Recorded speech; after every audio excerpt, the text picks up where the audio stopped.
Now these are the names of the children of Israel, which came into Egypt, every man and his household came with Jacob.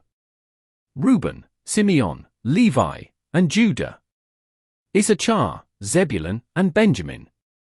Dan, and Naphtali, Gad, and Asher. And all the souls that came out of the loins of Jacob were 70 souls, for Joseph was in Egypt already. And Joseph died, and all his brethren, and all that generation. And the children of Israel were fruitful, and increased abundantly, and multiplied, and waxed exceeding mighty, and the land was filled with them. Now there arose up a new king over Egypt, which knew not Joseph. And he said unto his people, Behold, the people of the children of Israel are more and mightier than we. Come on, let us deal wisely with them, lest they multiply, and it come to pass, that, when there falleth out any war, they join also unto our enemies, and fight against us, and so get them up out of the land. Therefore they did set over them taskmasters to afflict them with their burdens. And they built for Pharaoh treasure cities, Pithom and Ramses. But the more they afflicted them, the more they multiplied and grew. And they were grieved because of the children of Israel. And the Egyptians made the children of Israel to serve with rigor. And they made their lives bitter with hard bondage, in mortar, and in brick, and in all manner of service in the field. All their service, wherein they made them serve, was with rigor. And the king of Egypt spake to the Hebrew midwives, of which the name of the one was Shiphrah, and the name of the other Puah. And he said, When ye do the office of a midwife to the Hebrew women, and see them upon the stools, if it be a son, then ye shall kill him, but if it be a daughter, then she shall live. But the midwives feared God, and did not as the king of Egypt commanded them, but saved the men children alive. And the king of Egypt called for the midwives, and said unto them, Why have ye done this thing, and have saved the men children alive? And the midwives said unto Pharaoh, Because the Hebrew women are not as the Egyptian women, for they are lively, and are delivered ere the midwives come in unto them. Therefore God dealt well with the midwives, and the people multiplied, and waxed very mighty. And it came to pass, because the midwives feared God, that he made them houses. And Pharaoh charged all his people, saying, Every son that is born ye shall cast into the river, and every daughter ye shall save alive. And there went a man of the house of Levi, and took to wife a daughter of Levi. And the woman conceived, and bare a son, and when she saw him that he was a goodly child, she hid him 3 months. And when she could not longer hide him, she took for him an ark of bulrushes, and daubed it with slime and with pitch, and put the child therein, and she laid it in the flags by the river's brink. And his sister stood afar off, to wit what would be done to him. And the daughter of Pharaoh came down to wash herself at the river, and her maidens walked along by the river's side, and when she saw the ark among the flags, she sent her maid to fetch it. And when she had opened it, she saw the child, and, behold, the babe wept. And she had compassion on him, and said, This is one of the Hebrews' children. Then said his sister to Pharaoh's daughter, Shall I go and call to thee a nurse of the Hebrew women, that she may nurse the child for thee? And Pharaoh's daughter said to her, Go. And the maid went and called the child's mother. And Pharaoh's daughter said unto her, Take this child away, and nurse it for me, and I will give thee thy wages. And the women took the child, and nursed it. And the child grew, and she brought him unto Pharaoh's daughter, and he became her son. And she called his name Moses, and she said, Because I drew him out of the water. And it came to pass in those days, when Moses was grown, that he went out unto his brethren, and looked on their burdens, and he spied an Egyptian smiting an Hebrew, one of his brethren.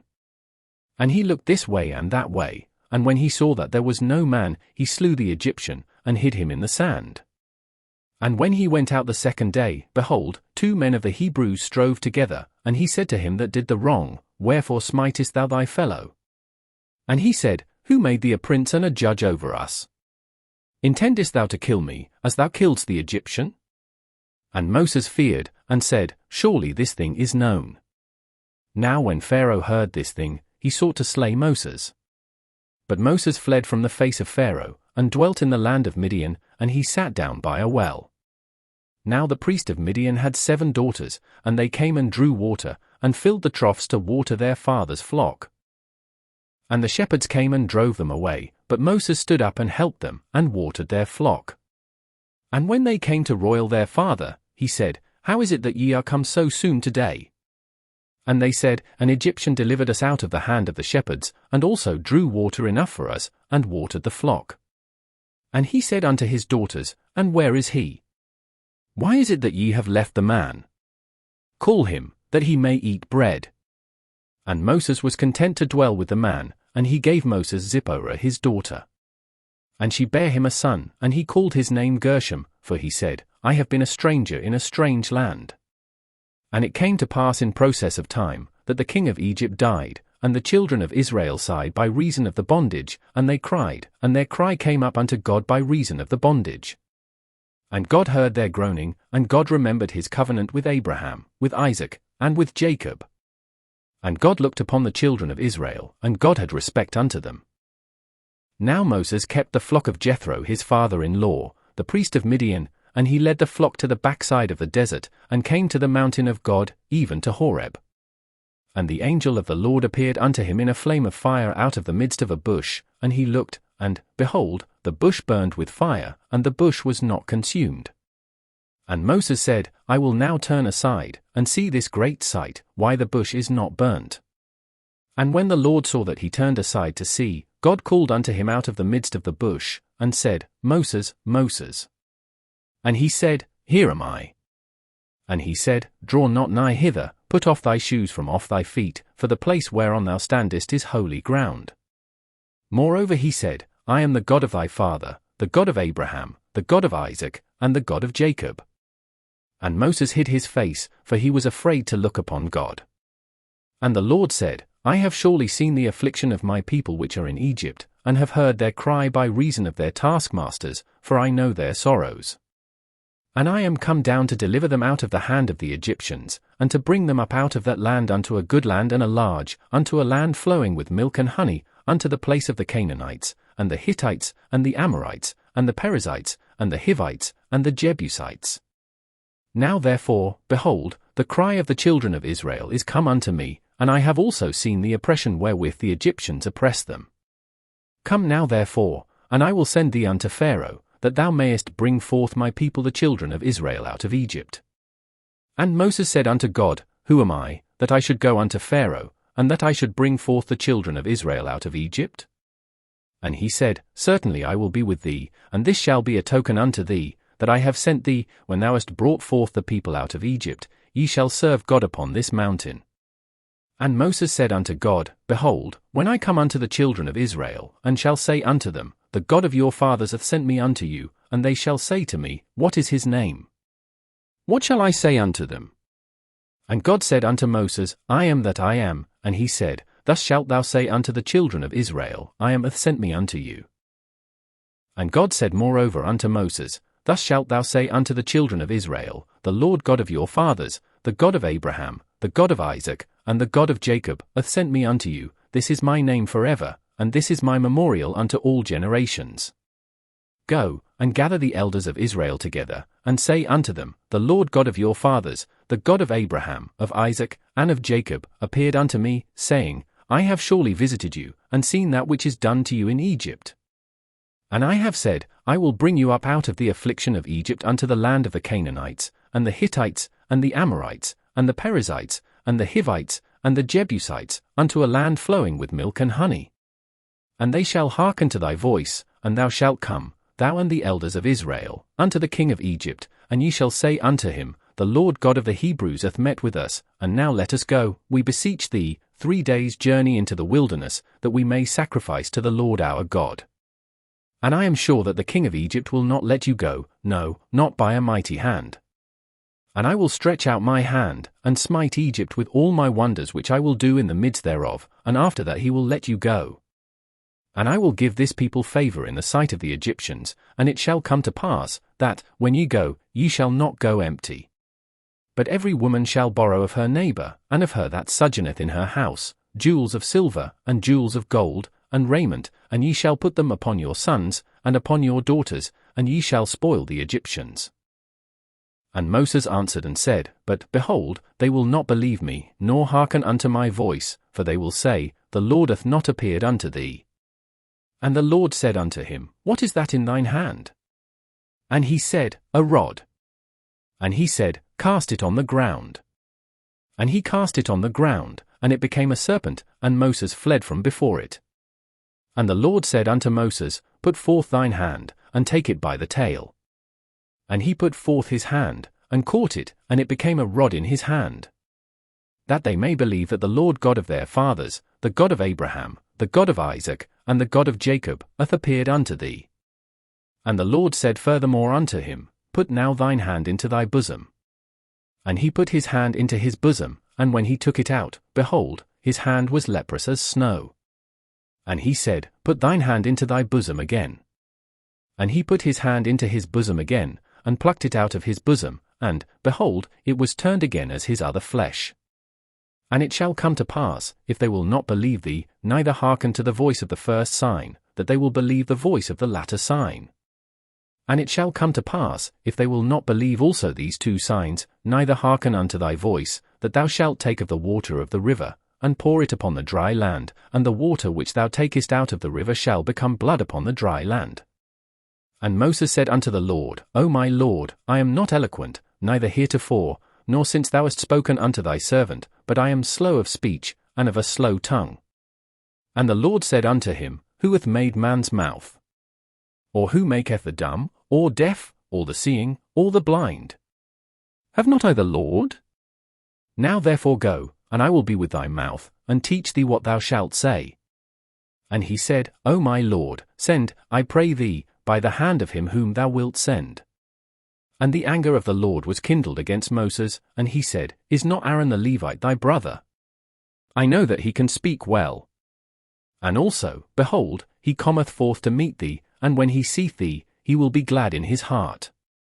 And thou shalt speak unto him, and put words in his mouth, and I will be with thy mouth, and with his mouth, and will teach you what ye shall do. And he shall be thy spokesman unto the people, and he shall be, even he shall be to thee instead of a mouth, and thou shalt be to him instead of God. And thou shalt take this rod in thine hand, wherewith thou shalt do signs. And Moses went and returned to Jethro his father-in-law, and said unto him, Let me go, I pray thee, and return unto my brethren which are in Egypt, and see whether they be yet alive. And Jethro said to Moses, Go in peace. And the Lord said unto Moses in Midian, Go, return into Egypt, for all the men are dead which sought thy life. And Moses took his wife and his sons, and set them upon an ass, and he returned to the land of Egypt, and Moses took the rod of God in his hand. And the Lord said unto Moses, When thou goest to return into Egypt, see that thou do all those wonders before Pharaoh, which I have put in thine hand, but I will harden his heart, that he shall not let the people go. And thou shalt say unto Pharaoh, Thus saith the Lord, Israel is my son, even my firstborn. And I say unto thee, Let my son go, that he may serve me, and if thou refuse to let him go, behold, I will slay thy son, even thy firstborn. And it came to pass by the way in the inn, that the Lord met him, and sought to kill him. Then Zipporah took a sharp stone, and cut off the foreskin of her son, and cast it at his feet, and said, Surely a bloody husband art thou to me. So he let him go. Then she said, A bloody husband thou art, because of the circumcision. And the Lord said to Aaron, Go into the wilderness to meet Moses. And he went, and met him in the mount of God, and kissed him. And Moses told Aaron all the words of the Lord who had sent him, and all the signs which he had commanded him. And Moses and Aaron went and gathered together all the elders of the children of Israel. And Aaron spake all the words which the Lord had spoken unto Moses, and did the signs in the sight of the people. And the people believed, and when they heard that the Lord had visited the children of Israel, and that he had looked upon their affliction, then they bowed their heads and worshipped. And afterward Moses and Aaron went in, and told Pharaoh, Thus saith the Lord God of Israel, Let my people go, that they may hold a feast unto me in the wilderness. And Pharaoh said, Who is the Lord, that I should obey his voice to let Israel go? I know not the Lord, neither will I let Israel go. And they said, The God of the Hebrews hath met with us, let us go, we pray thee, 3 days' journey into the desert, and sacrifice unto the Lord our God, lest he fall upon us with pestilence, or with the sword. And the king of Egypt said unto them, Wherefore do ye, Moses and Aaron, let the people from their works? Get you unto your burdens. And Pharaoh said, Behold, the people of the land now are many, and ye make them rest from their burdens. And Pharaoh commanded the same day the taskmasters of the people, and their officers, saying, Ye shall no more give the people straw to make brick, as heretofore, let them go and gather straw for themselves.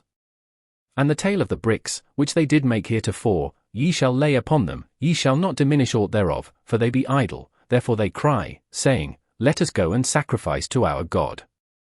Let there more work be laid upon the men, that they may labor therein, and let them not regard vain words.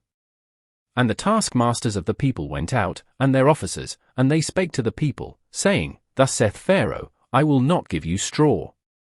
Go ye, get you straw where ye can find it, yet not aught of your work shall be diminished. So the people were scattered abroad throughout all the land of Egypt to gather stubble instead of straw. And the taskmasters hasted them, saying, Fulfill your works, your daily tasks, as when there was straw. And the officers of the children of Israel, which Pharaoh's taskmasters had set over them, were beaten, and demanded, Wherefore have ye not fulfilled your task in making brick both yesterday and today, as heretofore? Then the officers of the children of Israel came and cried unto Pharaoh, saying, Wherefore dealest thou thus with thy servants? There is no straw given unto thy servants, and they say to us, Make brick, and, behold, thy servants are beaten, but the fault is in thine own people. But he said, Ye are idle, therefore ye say, Let us go and do sacrifice to the Lord. Go therefore now, and work, for there shall no straw be given you, yet shall ye deliver the tale of bricks. And the officers of the children of Israel did see that they were in evil case, after it was said, Ye shall not minish aught from your bricks of your daily task. And they met Moses and Aaron, who stood in the way, as they came forth from Pharaoh. And they said unto them, The Lord look upon you, and judge, because ye have made our savour to be abhorred in the eyes of Pharaoh, and in the eyes of his servants, to put a sword in their hand to slay us. And Moses returned unto the Lord, and said, Lord, wherefore hast thou so evil entreated this people? Why is it that thou hast sent me? For since I came to Pharaoh to speak in thy name, he hath done evil to this people, neither hast thou delivered thy people at all. Then the Lord said unto Moses, Now shalt thou see what I will do to Pharaoh, for with a strong hand shall he let them go, and with a strong hand shall he drive them out of his land. And God spake unto Moses, and said unto him, I am the Lord. And I appeared unto Abraham, unto Isaac, and unto Jacob, by the name of God Almighty, but by my name Jehovah was I not known to them. And I have also established my covenant with them, to give them the land of Canaan, the land of their pilgrimage, wherein they were strangers. And I have also heard the groaning of the children of Israel, whom the Egyptians keep in bondage, and I have remembered my covenant. Wherefore say unto the children of Israel, I am the Lord, and I will bring you out from under the burdens of the Egyptians, and I will lead you out of their bondage, and I will redeem you with a stretched out arm, and with great judgments. And I will take you to me for a people, and I will be to you a God, and ye shall know that I am the Lord your God, which bringeth you out from under the burdens of the Egyptians. And I will bring you in unto the land, concerning the which I did swear to give it to Abraham, to Isaac, and to Jacob, and I will give it you for an heritage, I am the Lord. And Moses spake so unto the children of Israel, but they hearkened not unto Moses for anguish of spirit, and for cruel bondage. And the Lord spake unto Moses, saying, Go in, speak unto Pharaoh king of Egypt, that he let the children of Israel go out of his land. And Moses spake before the Lord, saying, Behold, the children of Israel have not hearkened unto me, how then shall Pharaoh hear me, who am of uncircumcised lips? And the Lord spake unto Moses and unto Aaron, and gave them a charge unto the children of Israel, and unto Pharaoh king of Egypt, to bring the children of Israel out of the land of Egypt. These be the heads of their fathers' houses, the sons of Reuben the firstborn of Israel, Hanok, and Palu, Hezron, and Carmi, these be the families of Reuben. And the sons of Simeon, Jemuel, and Jamin, and Ohad, and Jachin, and Zohar, and Shaul the son of a Canaanitish woman, these are the families of Simeon. And these are the names of the sons of Levi according to their generations, Gershon, and Kohath, and Merari, and the years of the life of Levi were 137 years. The sons of Gershon, Libni, and Shimi, according to their families. And the sons of Kohath, Amram, and Izhar, and Hebron, and Uzziel, and the years of the life of Kohath were 133 years. And the sons of Merari, Mahali and Mushi, these are the families of Levi according to their generations. And Amram took him Jochebed his father's sister to wife, and she bare him Aaron and Moses, and the years of the life of Amram were 137 years. And the sons of Izhar, Korah, and Nepheg, and Zichri. And the sons of Uzziel, Mishal, and Elzaphan, and Zithri. And Aaron took him Elisheba, daughter of Amminadab, sister of Nahshon, to wife, and she bare him Nadab, and Abihu, Eleazar, and Ithamar. And the sons of Korah, Asir, and Elkanah, and Abiasaph, these are the families of the Korhites. And Eleazar Aaron's son took him one of the daughters of Pushel to wife, and she bare him Phinehas, these are the heads of the fathers of the Levites according to their families. These are that Aaron and Moses, to whom the Lord said, Bring out the children of Israel from the land of Egypt according to their armies. These are they which spake to Pharaoh king of Egypt, to bring out the children of Israel from Egypt, these are that Moses and Aaron.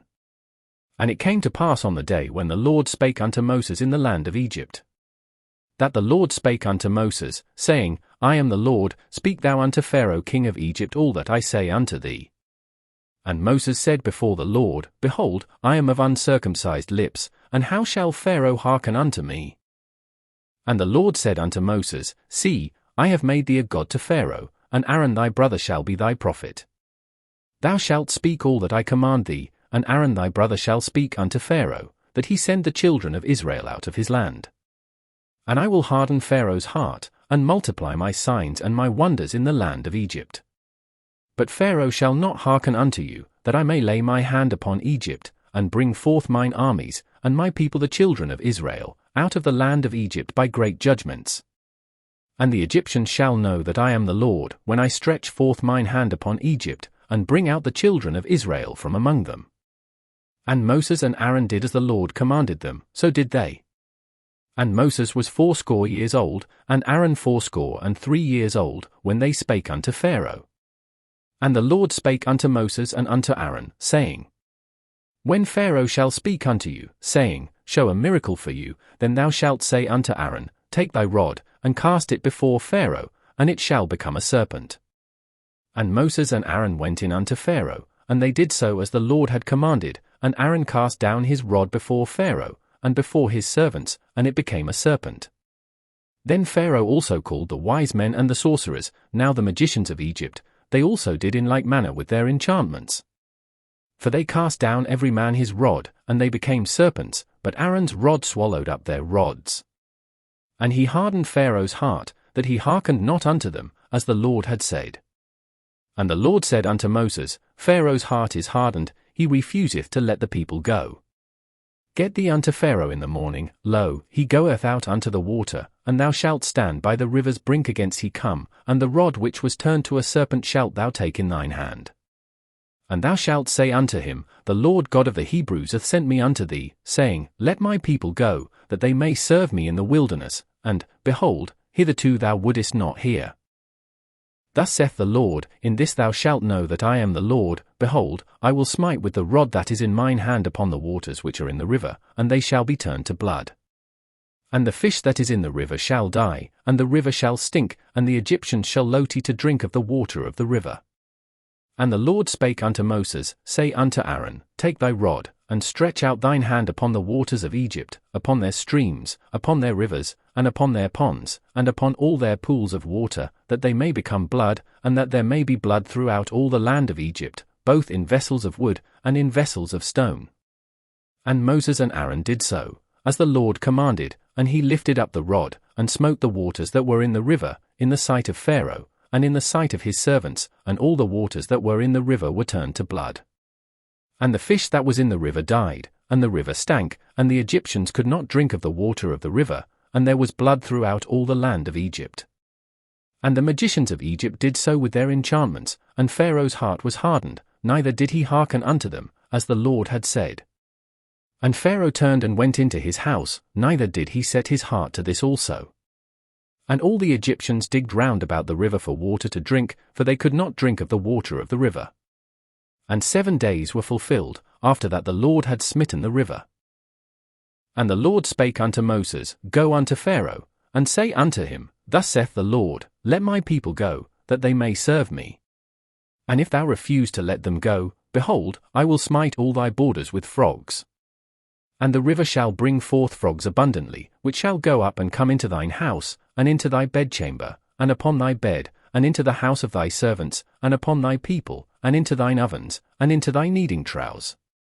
And the frogs shall come up both on thee, and upon thy people, and upon all thy servants. And the Lord spake unto Moses, say unto Aaron, Stretch forth thine hand with thy rod over the streams, over the rivers, and over the ponds, and cause frogs to come up upon the land of Egypt. And Aaron stretched out his hand over the waters of Egypt, and the frogs came up, and covered the land of Egypt. And the magicians did so with their enchantments, and brought up frogs upon the land of Egypt. Then Pharaoh called for Moses and Aaron, and said, Entreat the Lord, that he may take away the frogs from me, and from my people, and I will let the people go, that they may do sacrifice unto the Lord. And Moses said unto Pharaoh, Glory over me, when shall I entreat for thee, and for thy servants, and for thy people, to destroy the frogs from thee and thy houses, that they may remain in the river only? And he said, Tomorrow. And he said, Be it according to thy word, that thou mayest know that there is none like unto the Lord our God. And the frogs shall depart from thee, and from thy houses, and from thy servants, and from thy people, they shall remain in the river only. And Moses and Aaron went out from Pharaoh, and Moses cried unto the Lord because of the frogs which he had brought against Pharaoh. And the Lord did according to the word of Moses, and the frogs died out of the houses, out of the villages, and out of the fields. And they gathered them together upon heaps, and the land stank. But when Pharaoh saw that there was respite, he hardened his heart, and hearkened not unto them, as the Lord had said. And the Lord said unto Moses, Say unto Aaron, Stretch out thy rod, and smite the dust of the land, that it may become lice throughout all the land of Egypt. And they did so, for Aaron stretched out his hand with his rod, and smote the dust of the earth, and it became lice in man, and in beast, all the dust of the land became lice throughout all the land of Egypt. And the magicians did so with their enchantments to bring forth lice, but they could not, so there were lice upon man, and upon beast. Then the magician said unto Pharaoh, This is the finger of God, and Pharaoh's heart was hardened, and he hearkened not unto them, as the Lord had said. And the Lord said unto Moses, Rise up early in the morning, and stand before Pharaoh, lo, he cometh forth to the water, and say unto him, Thus saith the Lord, Let my people go, that they may serve me. Else, if thou wilt not let my people go, behold, I will send swarms of flies upon thee, and upon thy servants, and upon thy people, and into thy houses, and the houses of the Egyptians shall be full of swarms of flies, and also the ground whereon they are. And I will sever in that day the land of Goshen, in which my people dwell, that no swarms of flies shall be there, to the end thou mayest know that I am the Lord in the midst of the earth. And I will put a division between my people and thy people, tomorrow shall this sign be. And the Lord did so, and there came a grievous swarm of flies into the house of Pharaoh, and into his servants' houses, and into all the land of Egypt. The land was corrupted by reason of the swarm of flies. And Pharaoh called for Moses and for Aaron, and said, Go ye, sacrifice to your God in the land. And Moses said, It is not meet so to do, for we shall sacrifice the abomination of the Egyptians to the Lord our God. Lo, shall we sacrifice the abomination of the Egyptians before their eyes, and will they not stone us? We will go 3 days' journey into the wilderness, and sacrifice to the Lord our God, as he shall command us. And Pharaoh said, I will let you go, that ye may sacrifice to the Lord your God in the wilderness, only ye shall not go very far away, entreat for me. And Moses said, Behold, I go out from thee, and I will entreat the Lord that the swarms of flies may depart from Pharaoh, from his servants, and from his people, tomorrow, but let not Pharaoh deal deceitfully any more in not letting the people go to sacrifice to the Lord. And Moses went out from Pharaoh, and entreat the Lord.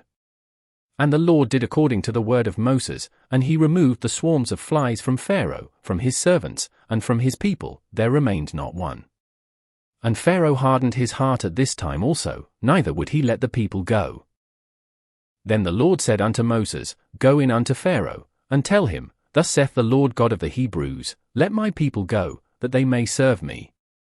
For if thou refuse to let them go, and wilt hold them still, behold, the hand of the Lord is upon thy cattle which is in the field, upon the horses, upon the asses, upon the camels, upon the oxen, and upon the sheep, there shall be a very grievous murrain.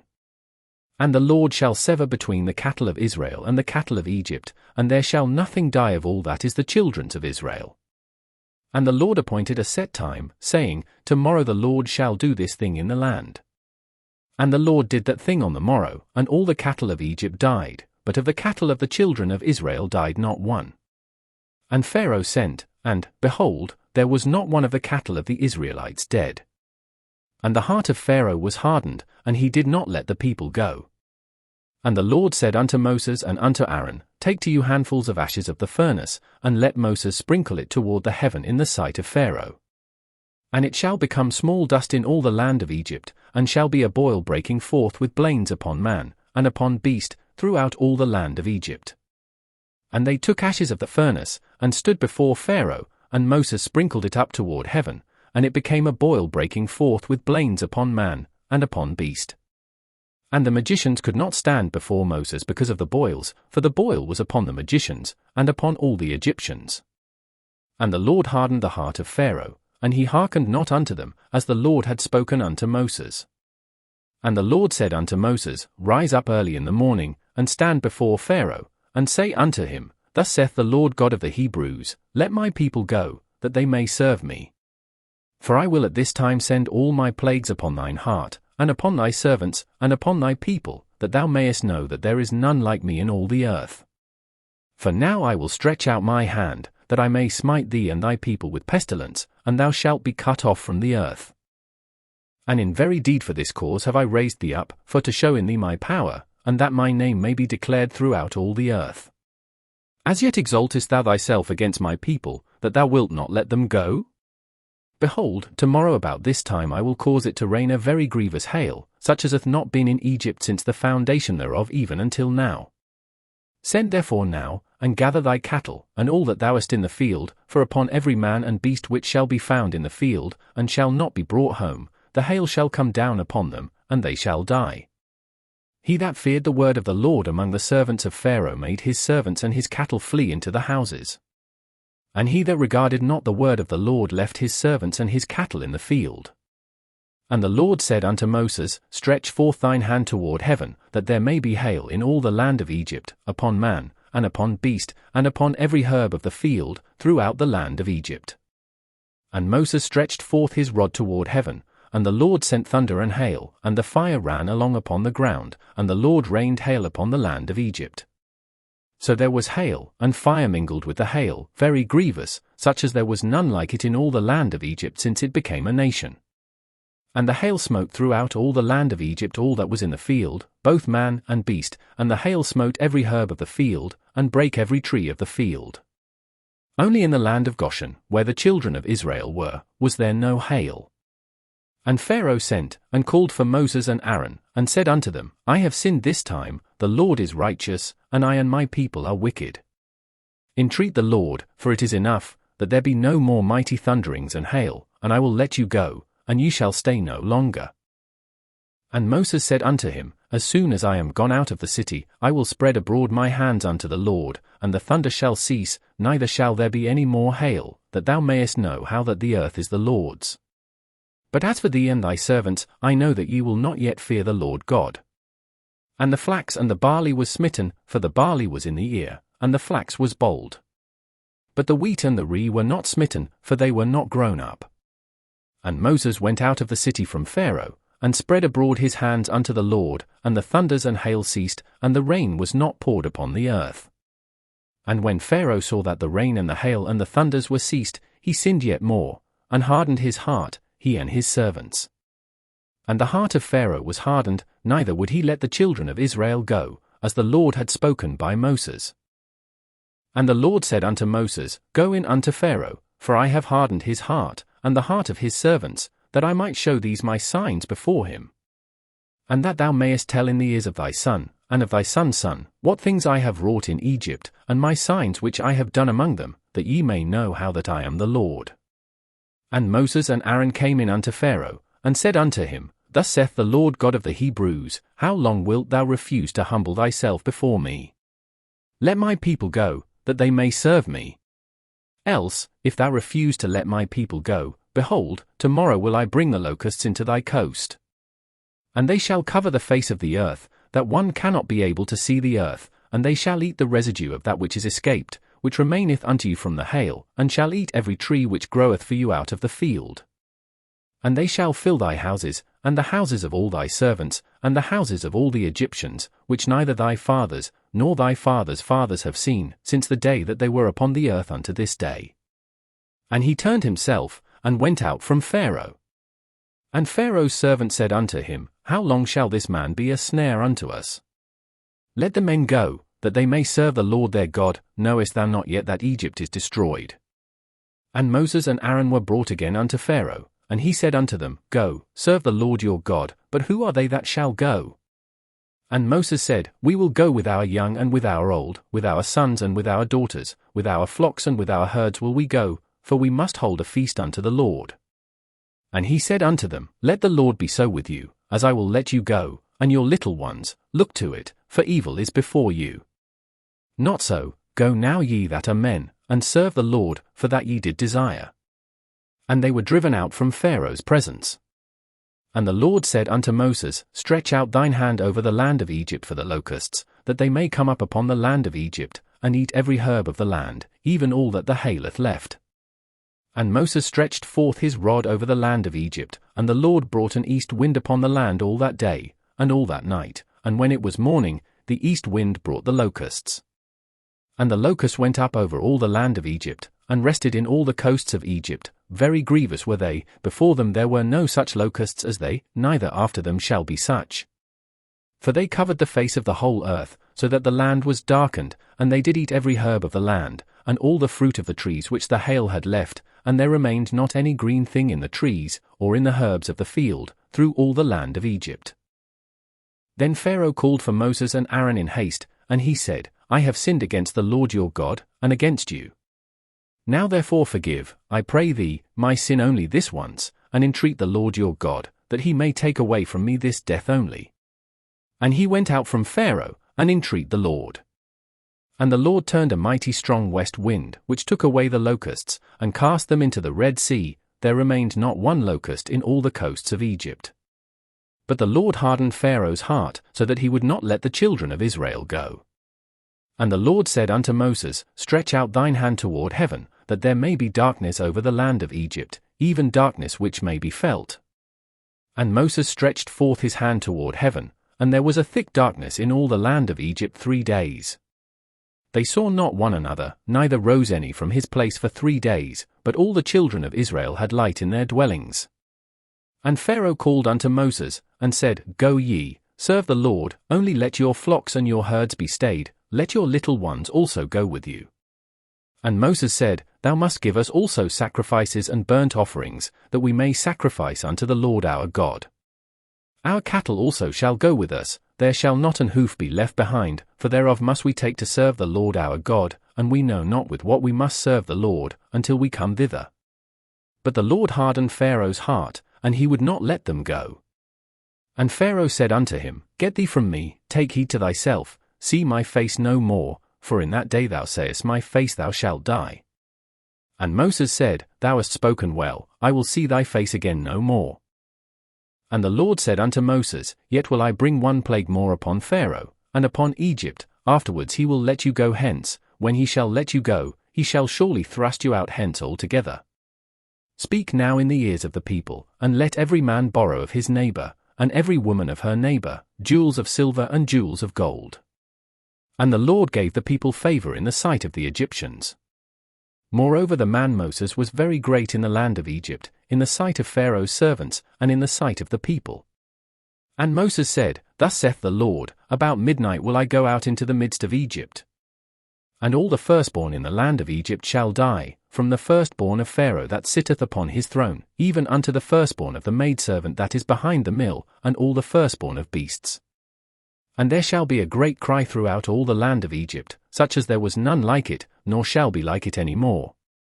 But against any of the children of Israel shall not a dog move his tongue, against man or beast, that ye may know how that the Lord doth put a difference between the Egyptians and Israel. And all these thy servants shall come down unto me, and bow down themselves unto me, saying, Get thee out, and all the people that follow thee, and after that I will go out. And he went out from Pharaoh in a great anger. And the Lord said unto Moses, Pharaoh shall not hearken unto you, that my wonders may be multiplied in the land of Egypt. And Moses and Aaron did all these wonders before Pharaoh, and the Lord hardened Pharaoh's heart, so that he would not let the children of Israel go out of his land. And the Lord spake unto Moses and Aaron in the land of Egypt, saying, This month shall be unto you the beginning of months, it shall be the first month of the year to you. Speak ye unto all the congregation of Israel, saying, In the 10th day of this month they shall take to them every man a lamb, according to the house of their fathers, a lamb for an house. And if the household be too little for the lamb, let him and his neighbor next unto his house take it according to the number of the souls, every man according to his eating shall make your count for the lamb. Your lamb shall be without blemish, a male of the first year, ye shall take it out from the sheep, or from the goats. And ye shall keep it up until the 14th day of the same month, and the whole assembly of the congregation of Israel shall kill it in the evening. And they shall take of the blood, and strike it on the 2 side posts and on the upper door post of the houses, wherein they shall eat it. And they shall eat the flesh in that night, roast with fire, and unleavened bread, and with bitter herbs they shall eat it. Eat not of it raw, nor sodden at all with water, but roast with fire, his head with his legs, and with the purtenance thereof. And ye shall let nothing of it remain until the morning, and that which remaineth of it until the morning ye shall burn with fire. And thus shall ye eat it, with your loins girded, your shoes on your feet, and your staff in your hand, and ye shall eat it in haste, it is the Lord's Passover.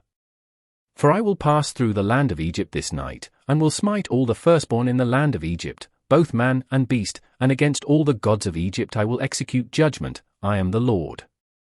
And the blood shall be to you for a token upon the houses where ye are, and when I see the blood, I will pass over you, and the plague shall not be upon you to destroy you, when I smite the land of Egypt. And this day shall be unto you for a memorial, and ye shall keep it a feast to the Lord throughout your generations, ye shall keep it a feast by an ordinance for ever. 7 days shall ye eat unleavened bread, even the first day ye shall put away leaven out of your houses, for whosoever eateth leavened bread from the first day until the 7th day, that soul shall be cut off from Israel. And in the first day there shall be an holy convocation, and in the 7th day there shall be an holy convocation to you, no manner of work shall be done in them, save that which every man must eat, that only may be done of you. And ye shall observe the feast of unleavened bread, for in this selfsame day have I brought your armies out of the land of Egypt, therefore shall ye observe this day in your generations by an ordinance for ever. In the 1st month, on the 14th day of the month at even, ye shall eat unleavened bread, until the 21st day of the month at even. 7 days shall there be no leaven found in your houses, for whosoever eateth that which is leavened, even that soul shall be cut off from the congregation of Israel, whether he be a stranger, or born in the land. Ye shall eat nothing leavened, in all your habitations shall ye eat unleavened bread. Then Moses called for all the elders of Israel, and said unto them, Draw out and take you a lamb according to your families, and kill the Passover. And ye shall take a bunch of hyssop, and dip it in the blood that is in the basin, and strike the lintel and the 2 side posts with the blood that is in the basin, and none of you shall go out at the door of his house until the morning. For the Lord will pass through to smite the Egyptians, and when he seeth the blood upon the lintel, and on the 2 side posts, the Lord will pass over the door, and will not suffer the destroyer to come in unto your houses to smite you. And ye shall observe this thing for an ordinance to thee and to thy sons forever. And it shall come to pass, when ye be come to the land which the Lord will give you, according as he hath promised, that ye shall keep this service. And it shall come to pass, when your children shall say unto you, What mean ye by this service? That ye shall say, It is the sacrifice of the Lord's Passover, who passed over the houses of the children of Israel in Egypt, when he smote the Egyptians, and delivered our houses. And the people bowed the head and worshipped. And the children of Israel went away, and did as the Lord had commanded Moses and Aaron, so did they. And it came to pass, that at midnight the Lord smote all the firstborn in the land of Egypt, from the firstborn of Pharaoh that sat on his throne unto the firstborn of the captive that was in the dungeon, and all the firstborn of cattle. And Pharaoh rose up in the night, he, and all his servants, and all the Egyptians, and there was a great cry in Egypt, for there was not a house where there was not one dead. And he called for Moses and Aaron by night, and said, Rise up, and get you forth from among my people, both ye and the children of Israel, and go, serve the Lord, as ye have said. Also take your flocks and your herds, as ye have said, and be gone, and bless me also. And the Egyptians were urgent upon the people, that they might send them out of the land in haste, for they said, We be all dead men. And the people took their dough before it was leavened, their kneading troughs being bound up in their clothes upon their shoulders. And the children of Israel did according to the word of Moses, and they borrowed of the Egyptians jewels of silver, and jewels of gold, and raiment. And the Lord gave the people favor in the sight of the Egyptians, so that they lent unto them such things as they required. And they spoiled the Egyptians. And the children of Israel journeyed from Ramses to Succos, about 600,000 on foot that were men, beside children. And a mixed multitude went up also with them, and flocks, and herds, even very much cattle. And they baked unleavened cakes of the dough which they brought forth out of Egypt, for it was not leavened, because they were thrust out of Egypt, and could not tarry, neither had they prepared for themselves any victual. Now the sojourning of the children of Israel, who dwelt in Egypt, was 430 years. And it came to pass at the end of the 430 years, even the selfsame day it came to pass, that all the hosts of the Lord went out from the land of Egypt. It is a night to be much observed unto the Lord for bringing them out from the land of Egypt. This is that night of the Lord to be observed of all the children of Israel in their generations. And the Lord said unto Moses and Aaron, This is the ordinance of the Passover, there shall no stranger eat thereof. But every man's servant that is bought for money, when thou hast circumcised him, then shall he eat thereof. A foreigner and an hired servant shall not eat thereof. In one house shall it be eaten, thou shalt not carry forth aught of the flesh abroad out of the house, neither shall ye break a bone thereof. All the congregation of Israel shall keep it. And when a stranger shall sojourn with thee, and will keep the Passover to the Lord, let all his males be circumcised, and then let him come near and keep it, and he shall be as one that is born in the land, for no uncircumcised person shall eat thereof. One law shall be to him that is homeborn, and unto the stranger that sojourneth among you. Thus did all the children of Israel, as the Lord commanded Moses and Aaron, so did they. And it came to pass the selfsame day, that the Lord did bring the children of Israel out of the land of Egypt by their armies. And the Lord spake unto Moses, saying, Sanctify unto me all the firstborn, whatsoever openeth the womb among the children of Israel, both of man and of beast, it is mine. And Moses said unto the people, Remember this day, in which ye came out from Egypt, out of the house of bondage, for by strength of hand the Lord brought you out from this place, there shall no leavened bread be eaten. This day came ye out in the month Aviv. And it shall be when the Lord shall bring thee into the land of the Canaanites, and the Hittites, and the Amorites, and the Hivites, and the Jebusites, which he sware unto thy fathers to give thee, a land flowing with milk and honey, that thou shalt keep this service in this month. 7 days thou shalt eat unleavened bread, and in the 7th day shall be a feast to the Lord. Unleavened bread shall be eaten 7 days, and there shall no leavened bread be seen with thee, neither shall there be leaven seen with thee in all thy quarters. And thou shalt show thy son in that day, saying, This is done because of that which the Lord did unto me when I came forth out of Egypt. And it shall be for a sign unto thee upon thine hand, and for a memorial between thine eyes, that the Lord's law may be in thy mouth, for with a strong hand hath the Lord brought thee out of Egypt.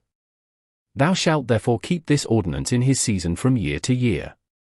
And it shall be when the Lord shall bring thee into the land of the Canaanites, as he sware unto thee and to thy fathers, and shall give it thee, that thou shalt set apart unto the Lord all that openeth the matrix, and every firstling that cometh of a beast which thou hast, the males shall be the Lord's. And every firstling of an ass thou shalt redeem with a lamb, and if thou wilt not redeem it, then thou shalt break his neck, and all the firstborn of man among thy children shalt thou redeem. And it shall be when thy son asketh thee in time to come, saying, What is this? That thou shalt say unto him, By strength of hand the Lord brought us out from Egypt, from the house of bondage. And it came to pass, when Pharaoh would hardly let us go, that the Lord slew all the firstborn in the land of Egypt, both the firstborn of man, and the firstborn of beast. Therefore I sacrifice to the Lord all that openeth the matrix, being males, but all the firstborn of my children I redeem. And it shall be for a token upon thine hand, and for frontlets between thine eyes, for by strength of hand the Lord brought us forth out of Egypt. And it came to pass, when Pharaoh had let the people go, that God led them not through the way of the land of the Philistines, although that was near, for God said, Lest peradventure the people repent when they see war, and they return to Egypt. But God led the people about, through the way of the wilderness of the Red Sea, and the children of Israel went up harnessed out of the land of Egypt. And Moses took the bones of Joseph with him, for he had straitly sworn the children of Israel, saying, God will surely visit you, and ye shall carry up my bones away hence with you. And they took their journey from Succos, and encamped in Etham, in the edge of the wilderness. And the Lord went before them by day in a pillar of a cloud, to lead them the way, and by night in a pillar of fire, to give them light, to go by day and night. He took not away the pillar of the cloud by day, nor the pillar of fire by night, from before the people. And the Lord spake unto Moses, saying, Speak unto the children of Israel, that they turn and encamp before Pi-hahiroth, between Migdol and the sea, over against Baal-zephon, before it shall ye encamp by the sea. For Pharaoh will say of the children of Israel, They are entangled in the land, the wilderness hath shut them in. And I will harden Pharaoh's heart, that he shall follow after them, and I will be honored upon Pharaoh, and upon all his host, that the Egyptians may know that I am the Lord. And they did so. And it was told the king of Egypt that the people fled, and the heart of Pharaoh and of his servants was turned against the people, and they said, Why have we done this, that we have let Israel go from serving us? And he made ready his chariot, and took his people with him. And he took 600 chosen chariots, and all the chariots of Egypt, and captains over every one of them. And the Lord hardened the heart of Pharaoh king of Egypt, and he pursued after the children of Israel, and the children of Israel went out with an high hand. But the Egyptians pursued after them, all the horses and chariots of Pharaoh, and his horsemen, and his army, and overtook them encamping by the sea, beside Pi-hahiroth, before Baal-zephon. And when Pharaoh drew nigh, the children of Israel lifted up their eyes, and, behold, the Egyptians marched after them, and they were sore afraid, and the children of Israel cried out unto the Lord.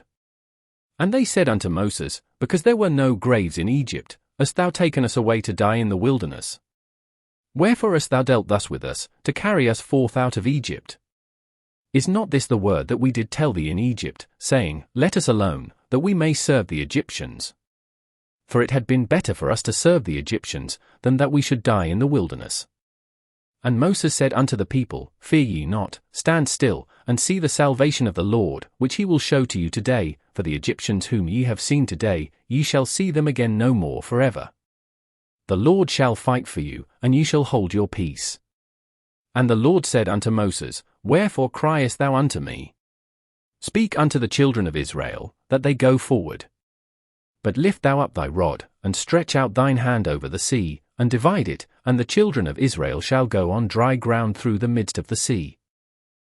And I, behold, I will harden the hearts of the Egyptians, and they shall follow them, and I will get me honor upon Pharaoh, and upon all his host, upon his chariots, and upon his horsemen.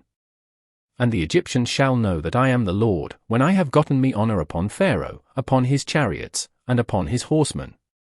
And the angel of God, which went before the camp of Israel, removed and went behind them, and the pillar of the cloud went from before their face, and stood behind them. And it came between the camp of the Egyptians and the camp of Israel, and it was a cloud and darkness to them, but it gave light by night to these, so that the one came not near the other all the night. And Moses stretched out his hand over the sea, and the Lord caused the sea to go back by a strong east wind all that night, and made the sea dry land, and the waters were divided. And the children of Israel went into the midst of the sea upon the dry ground, and the waters were a wall unto them on their right hand, and on their left. And the Egyptians pursued, and went in after them to the midst of the sea, even all Pharaoh's horses, his chariots, and his horsemen. And it came to pass, that in the morning watch the Lord looked unto the host of the Egyptians through the pillar of fire and of the cloud, and troubled the host of the Egyptians. And took off their chariot wheels, that they drave them heavily, so that the Egyptians said, Let us flee from the face of Israel, for the Lord fighteth for them against the Egyptians. And the Lord said unto Moses, Stretch out thine hand over the sea, that the waters may come again upon the Egyptians, upon their chariots, and upon their horsemen. And Moses stretched forth his hand over the sea, and the sea returned to his strength when the morning appeared, and the Egyptians fled against it, and the Lord overthrew the Egyptians in the midst of the sea. And the waters returned, and covered the chariots, and the horsemen, and all the host of Pharaoh that came into the sea after them, there remained not so much as one of them. But the children of Israel walked upon dry land in the midst of the sea, and the waters were a wall unto them on their right hand, and on their left. Thus the Lord saved Israel that day out of the hand of the Egyptians, and Israel saw the Egyptians dead upon the sea shore. And Israel saw that great work which the Lord did upon the Egyptians, and the people feared the Lord, and believed the Lord, and his servant Moses. Then sang Moses and the children of Israel this song unto the Lord, and spake, saying, I will sing unto the Lord, for he hath triumphed gloriously, the horse and his rider hath he thrown into the sea. The Lord is my strength and song, and he is become my salvation, he is my God, and I will prepare him an habitation, my father's God, and I will exalt him. The Lord is a man of war, the Lord is his name. Pharaoh's chariots and his host hath he cast into the sea, his chosen captains also are drowned in the Red Sea. The depths have covered them, they sank into the bottom as a stone. Thy right hand, O Lord, is become glorious in power, thy right hand, O Lord, hath dashed in pieces the enemy. And in the greatness of thine excellency thou hast overthrown them that rose up against thee, thou sentest forth thy wrath, which consumed them as stubble. And with the blast of thy nostrils the waters were gathered together, the flood stood upright as an heap, and the depths were congealed in the heart of the sea. The enemy said, I will pursue, I will overtake, I will divide the spoil, my lust shall be satisfied upon them, I will draw my sword, my hand shall destroy them. Thou didst blow with thy wind, the sea covered them, they sank as lead in the mighty waters. Who is like unto thee, O Lord, among the gods? Who is like thee, glorious in holiness, fearful in praises, doing wonders? Thou stretchedst out thy right hand, the earth swallowed them. Thou in thy mercy hast led forth the people which thou hast redeemed, thou hast guided them in thy strength unto thy holy habitation.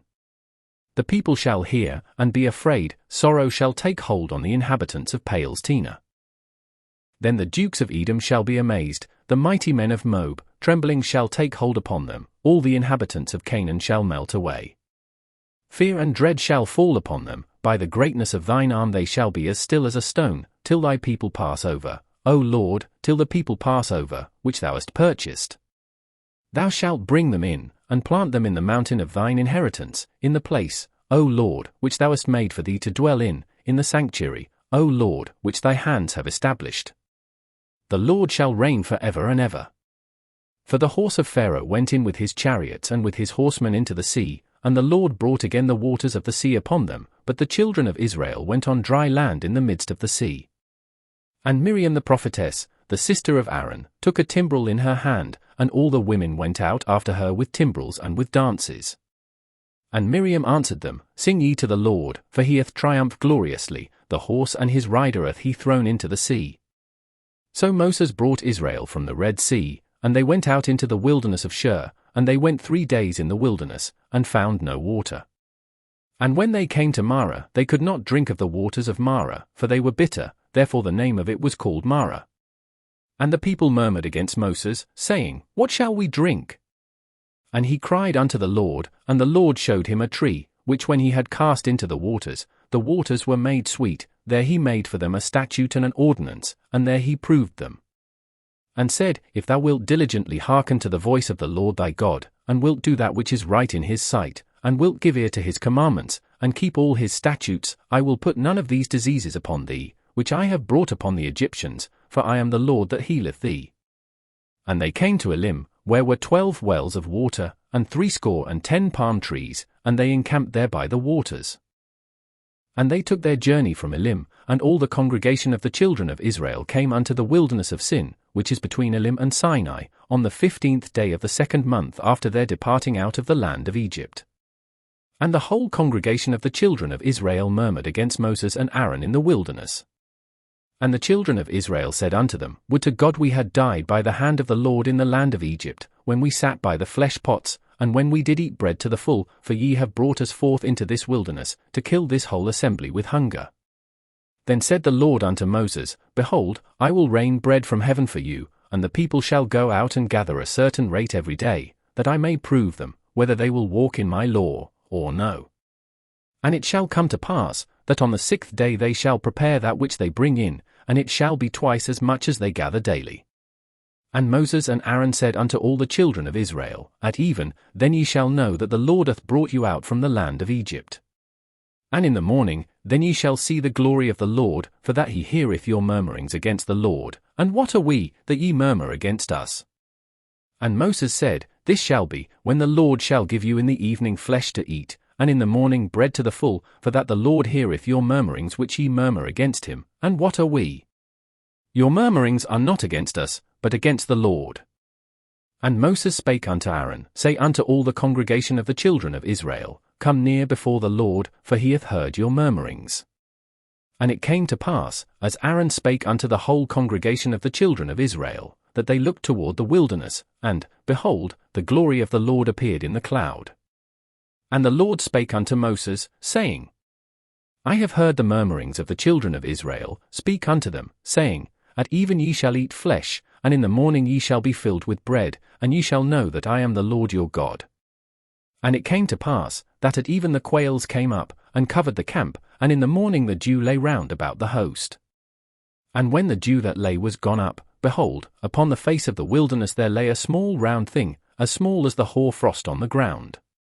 And when the children of Israel saw it, they said one to another, It is manna, for they wist not what it was.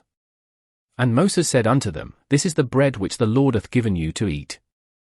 This is the thing which the Lord hath commanded, gather of it every man according to his eating, an omer for every man, according to the number of your persons, take ye every man for them which are in his tents.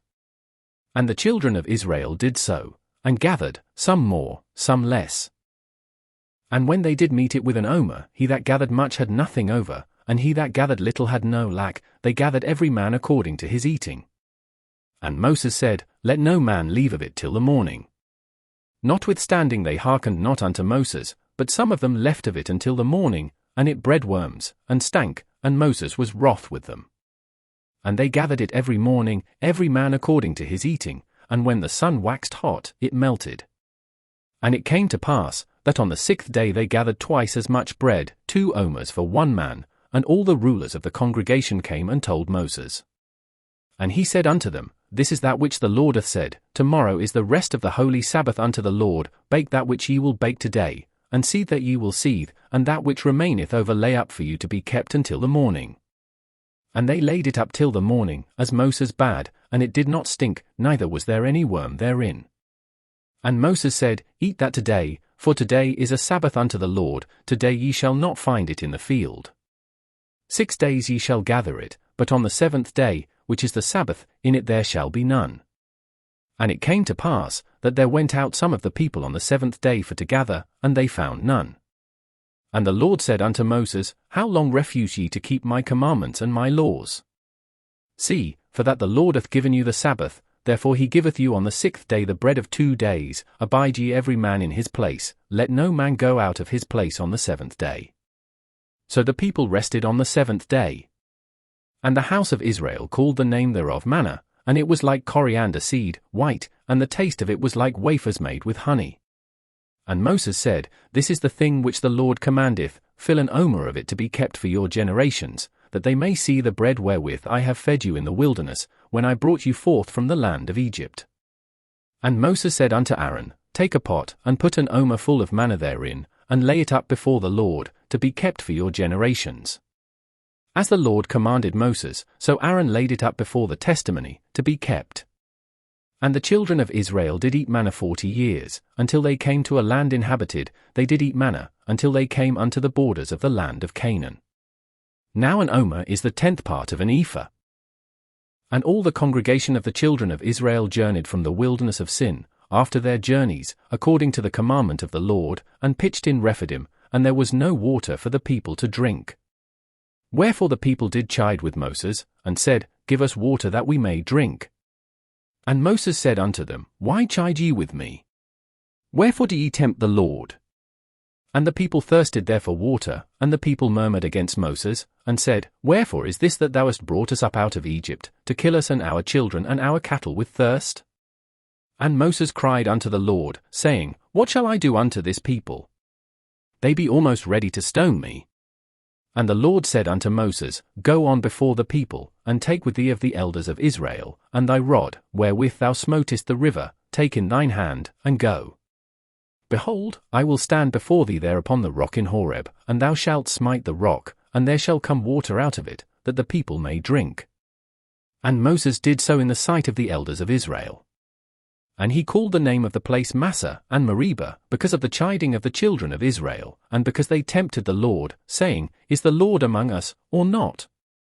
Then came Amalek, and fought with Israel in Rephidim. And Moses said unto Joshua, Choose us out men, and go out, fight with Amalek. Tomorrow I will stand on the top of the hill with the rod of God in mine hand.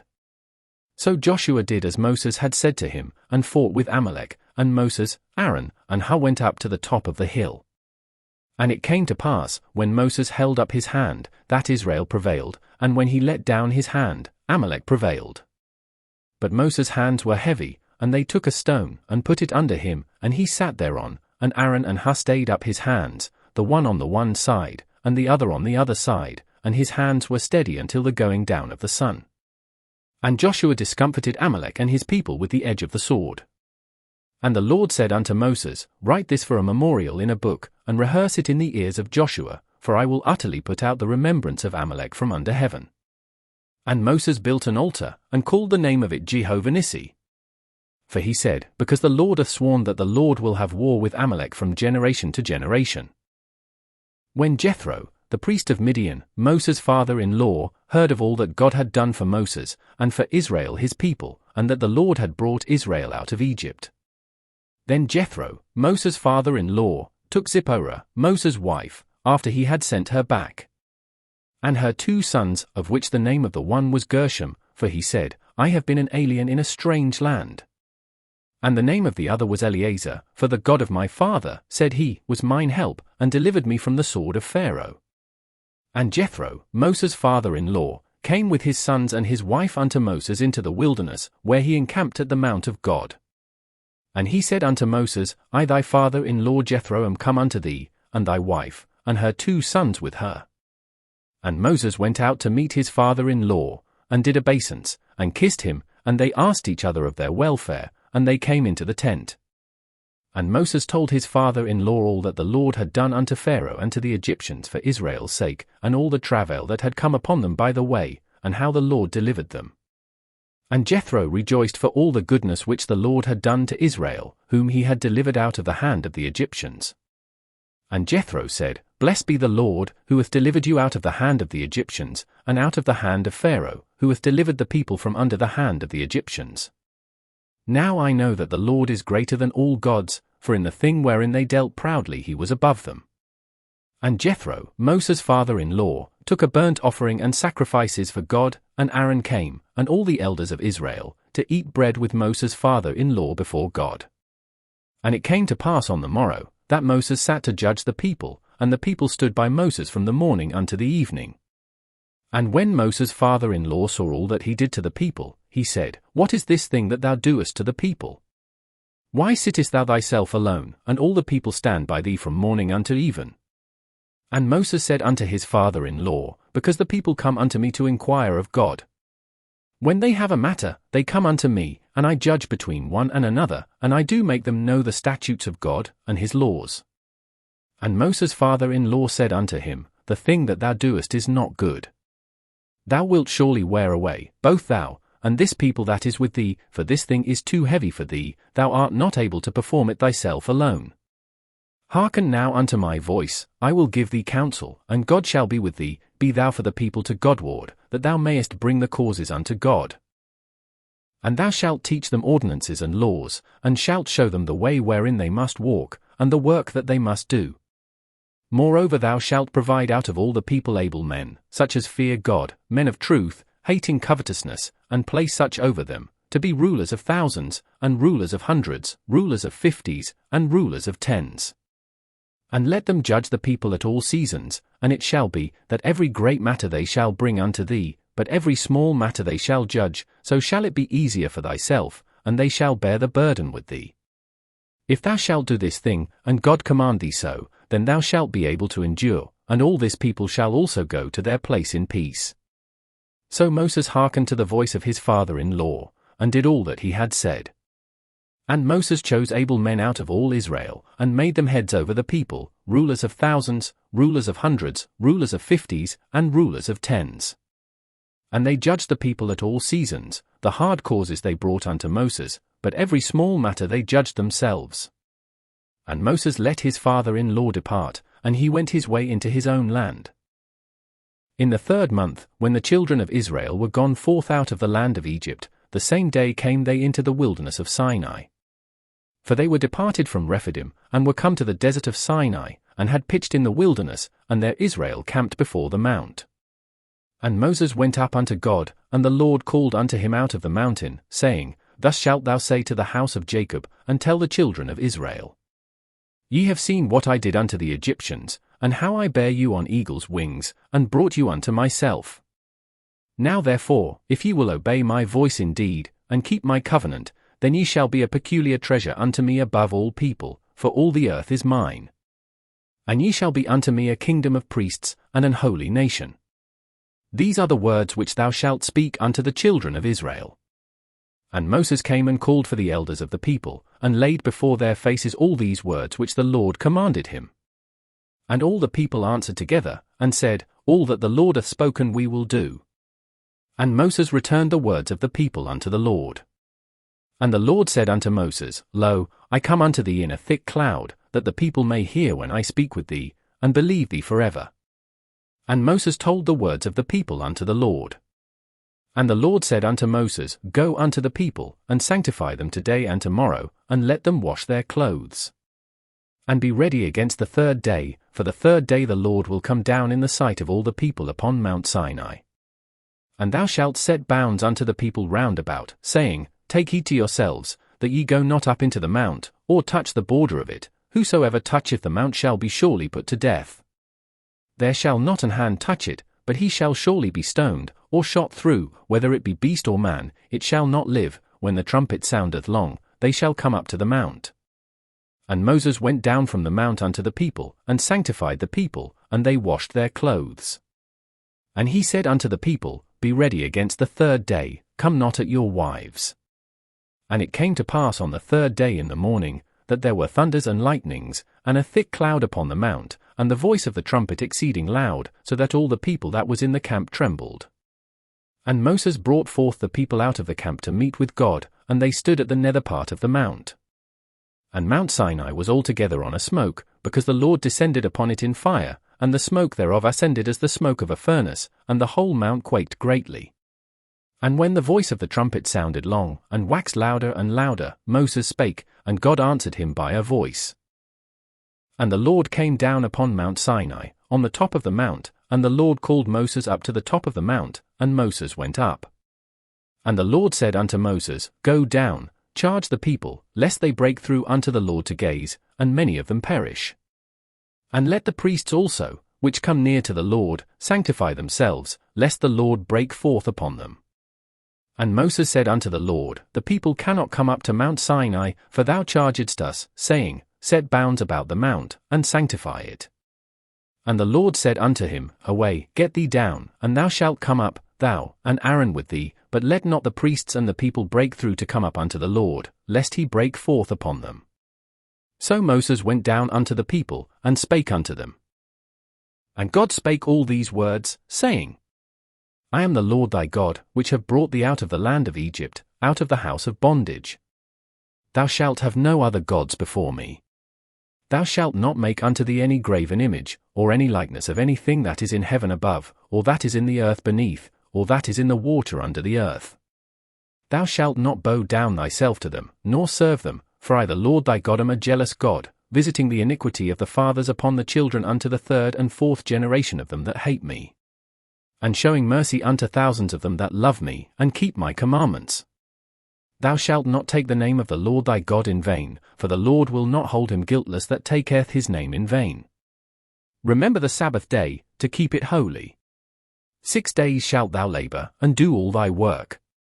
But the 7th day is the Sabbath of the Lord thy God, in it thou shalt not do any work, thou, nor thy son, nor thy daughter, thy manservant, nor thy maidservant, nor thy cattle, nor thy stranger that is within thy gates. For in 6 days the Lord made heaven and earth, the sea, and all that in them is, and rested the 7th day, wherefore the Lord blessed the Sabbath day, and hallowed it. Honor thy father and thy mother, that thy days may be long upon the land which the Lord thy God giveth thee. Thou shalt not kill. Thou shalt not commit adultery. Thou shalt not steal. Thou shalt not bear false witness against thy neighbor.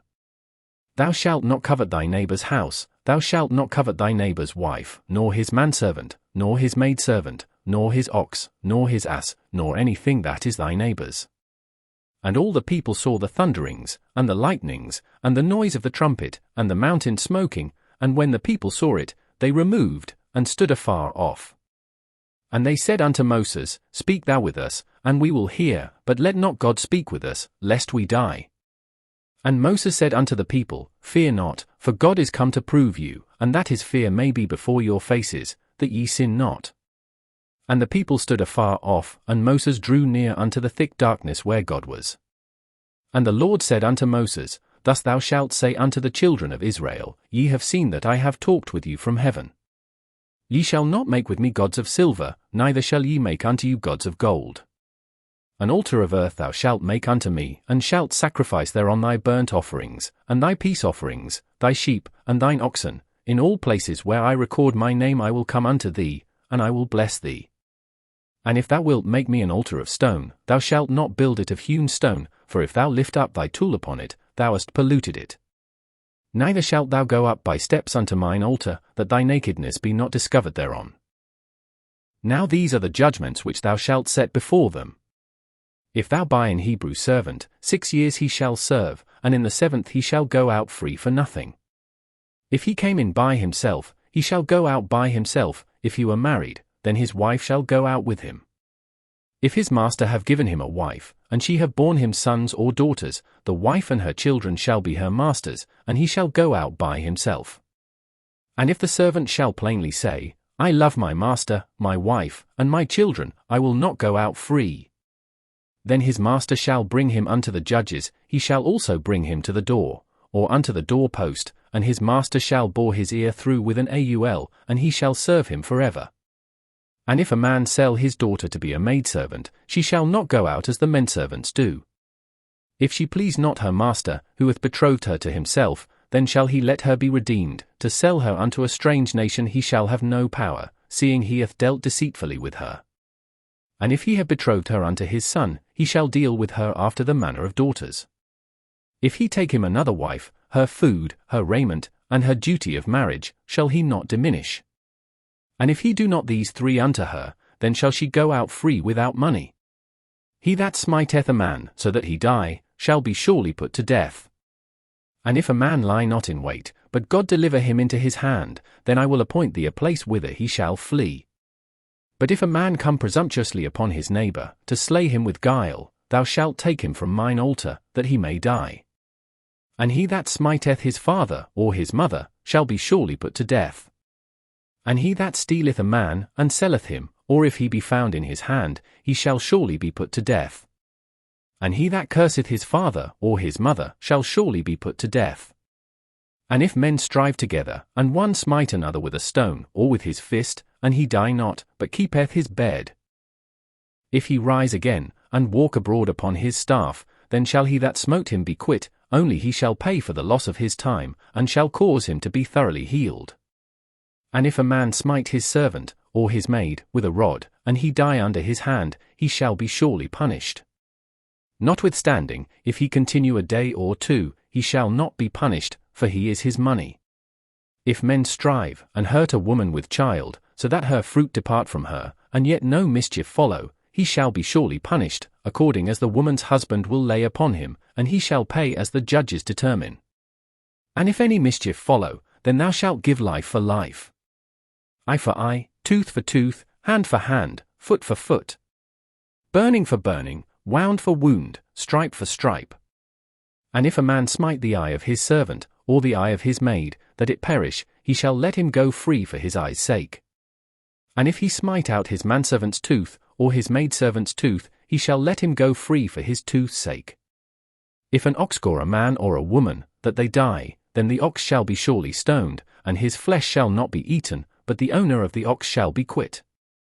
But if the ox were wont to push with his horn in time past, and it hath been testified to his owner, and he hath not kept him in, but that he hath killed a man or a woman, the ox shall be stoned, and his owner also shall be put to death.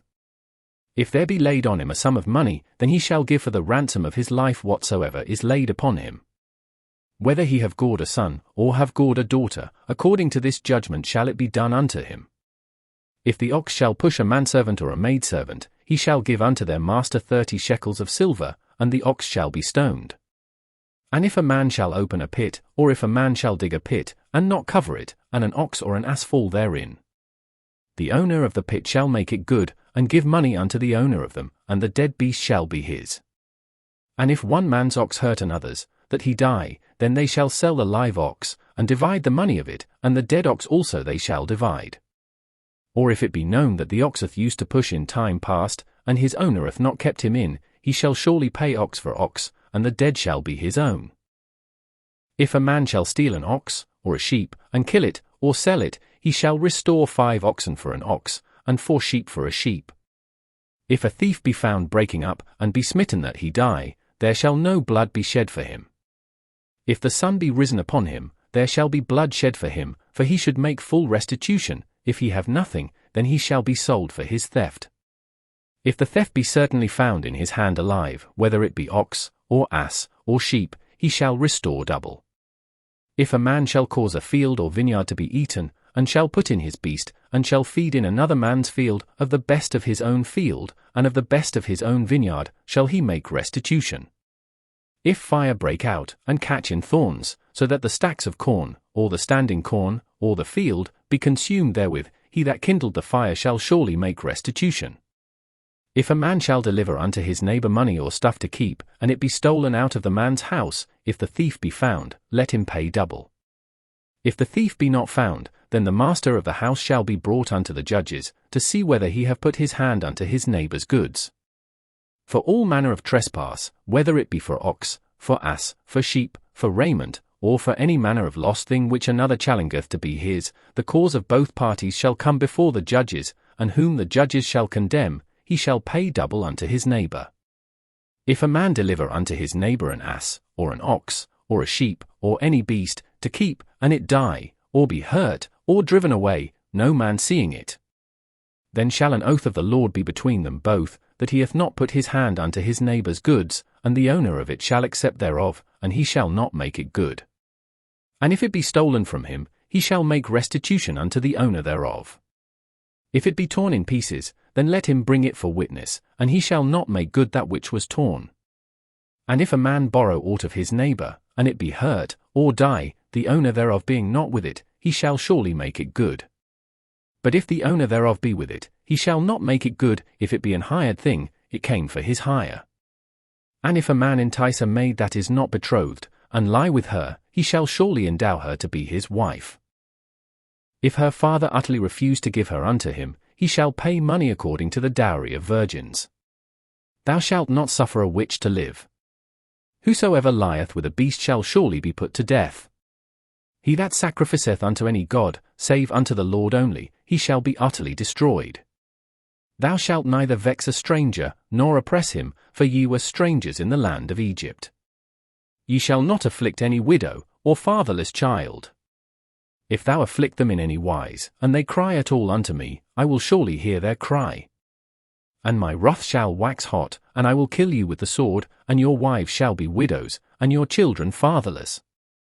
If thou lend money to any of my people that is poor by thee, thou shalt not be to him as an usurer, neither shalt thou lay upon him usury. If thou at all take thy neighbor's raiment to pledge, thou shalt deliver it unto him by that the sun goeth down. For that is his covering only, it is his raiment for his skin, wherein shall he sleep. And it shall come to pass, when he crieth unto me, that I will hear, for I am gracious. Thou shalt not revile the gods, nor curse the ruler of thy people. Thou shalt not delay to offer the first of thy ripe fruits, and of thy liquors, the firstborn of thy sons shalt thou give unto me. Likewise shalt thou do with thine oxen, and with thy sheep. 7 days it shall be with his dam, on the 8th day thou shalt give it me. And ye shall be holy men unto me, neither shall ye eat any flesh that is torn of beasts in the field, ye shall cast it to the dogs. Thou shalt not raise a false report, put not thine hand with the wicked to be an unrighteous witness. Thou shalt not follow a multitude to do evil, neither shalt thou speak in a cause to decline after many to wrest judgment. neither shalt thou countenance a poor man in his cause. If thou meet thine enemy's ox or his ass going astray, thou shalt surely bring it back to him again. If thou see the ass of him that hateth thee lying under his burden, and wouldest forbear to help him, thou shalt surely help with him. Thou shalt not wrest the judgment of thy poor in his cause. Keep thee far from a false matter, and the innocent and righteous slay thou not, for I will not justify the wicked. And thou shalt take no gift, for the gift blindeth the wise, and perverteth the words of the righteous. Also thou shalt not oppress a stranger, for ye know the heart of a stranger, seeing ye were strangers in the land of Egypt. And 6 years thou shalt sow thy land, and shalt gather in the fruits thereof. But the 7th year thou shalt let it rest and lie still, that the poor of thy people may eat, and what they leave the beasts of the field shall eat. In like manner thou shalt deal with thy vineyard, and with thy olive yard. 6 days thou shalt do thy work, and on the 7th day thou shalt rest, that thine ox and thine ass may rest, and the son of thy handmaid, and the stranger, may be refreshed. And in all things that I have said unto you be circumspect, and make no mention of the name of other gods, neither let it be heard out of thy mouth. 3 times thou shalt keep a feast unto me in the year. Thou shalt keep the feast of unleavened bread, thou shalt eat unleavened bread 7 days, as I commanded thee, in the time appointed of the month Aviv, for in it thou camest out from Egypt, and none shall appear before me empty. And the feast of harvest, the first fruits of thy labours, which thou hast sown in the field, and the feast of ingathering, which is in the end of the year, when thou hast gathered in thy labours out of the field. 3 times in the year all thy males shall appear before the Lord God. Thou shalt not offer the blood of my sacrifice with leavened bread, neither shall the fat of my sacrifice remain until the morning. The first of the first fruits of thy land thou shalt bring into the house of the Lord thy God. Thou shalt not see the kid in his mother's milk. Behold, I send an angel before thee, to keep thee in the way, and to bring thee into the place which I have prepared. Beware of him, and obey his voice, provoke him not, for he will not pardon your transgressions, for my name is in him. But if thou shalt indeed obey his voice, and do all that I speak, then I will be an enemy unto thine enemies, and an adversary unto thine adversaries. For mine angel shall go before thee, and bring thee in unto the Amorites, and the Hittites, and the Perizzites, and the Canaanites, the Hivites, and the Jebusites, and I will cut them off. Thou shalt not bow down to their gods, nor serve them, nor do after their works, but thou shalt utterly overthrow them, and quite break down their images. And ye shall serve the Lord your God, and he shall bless thy bread, and thy water, and I will take sickness away from the midst of thee.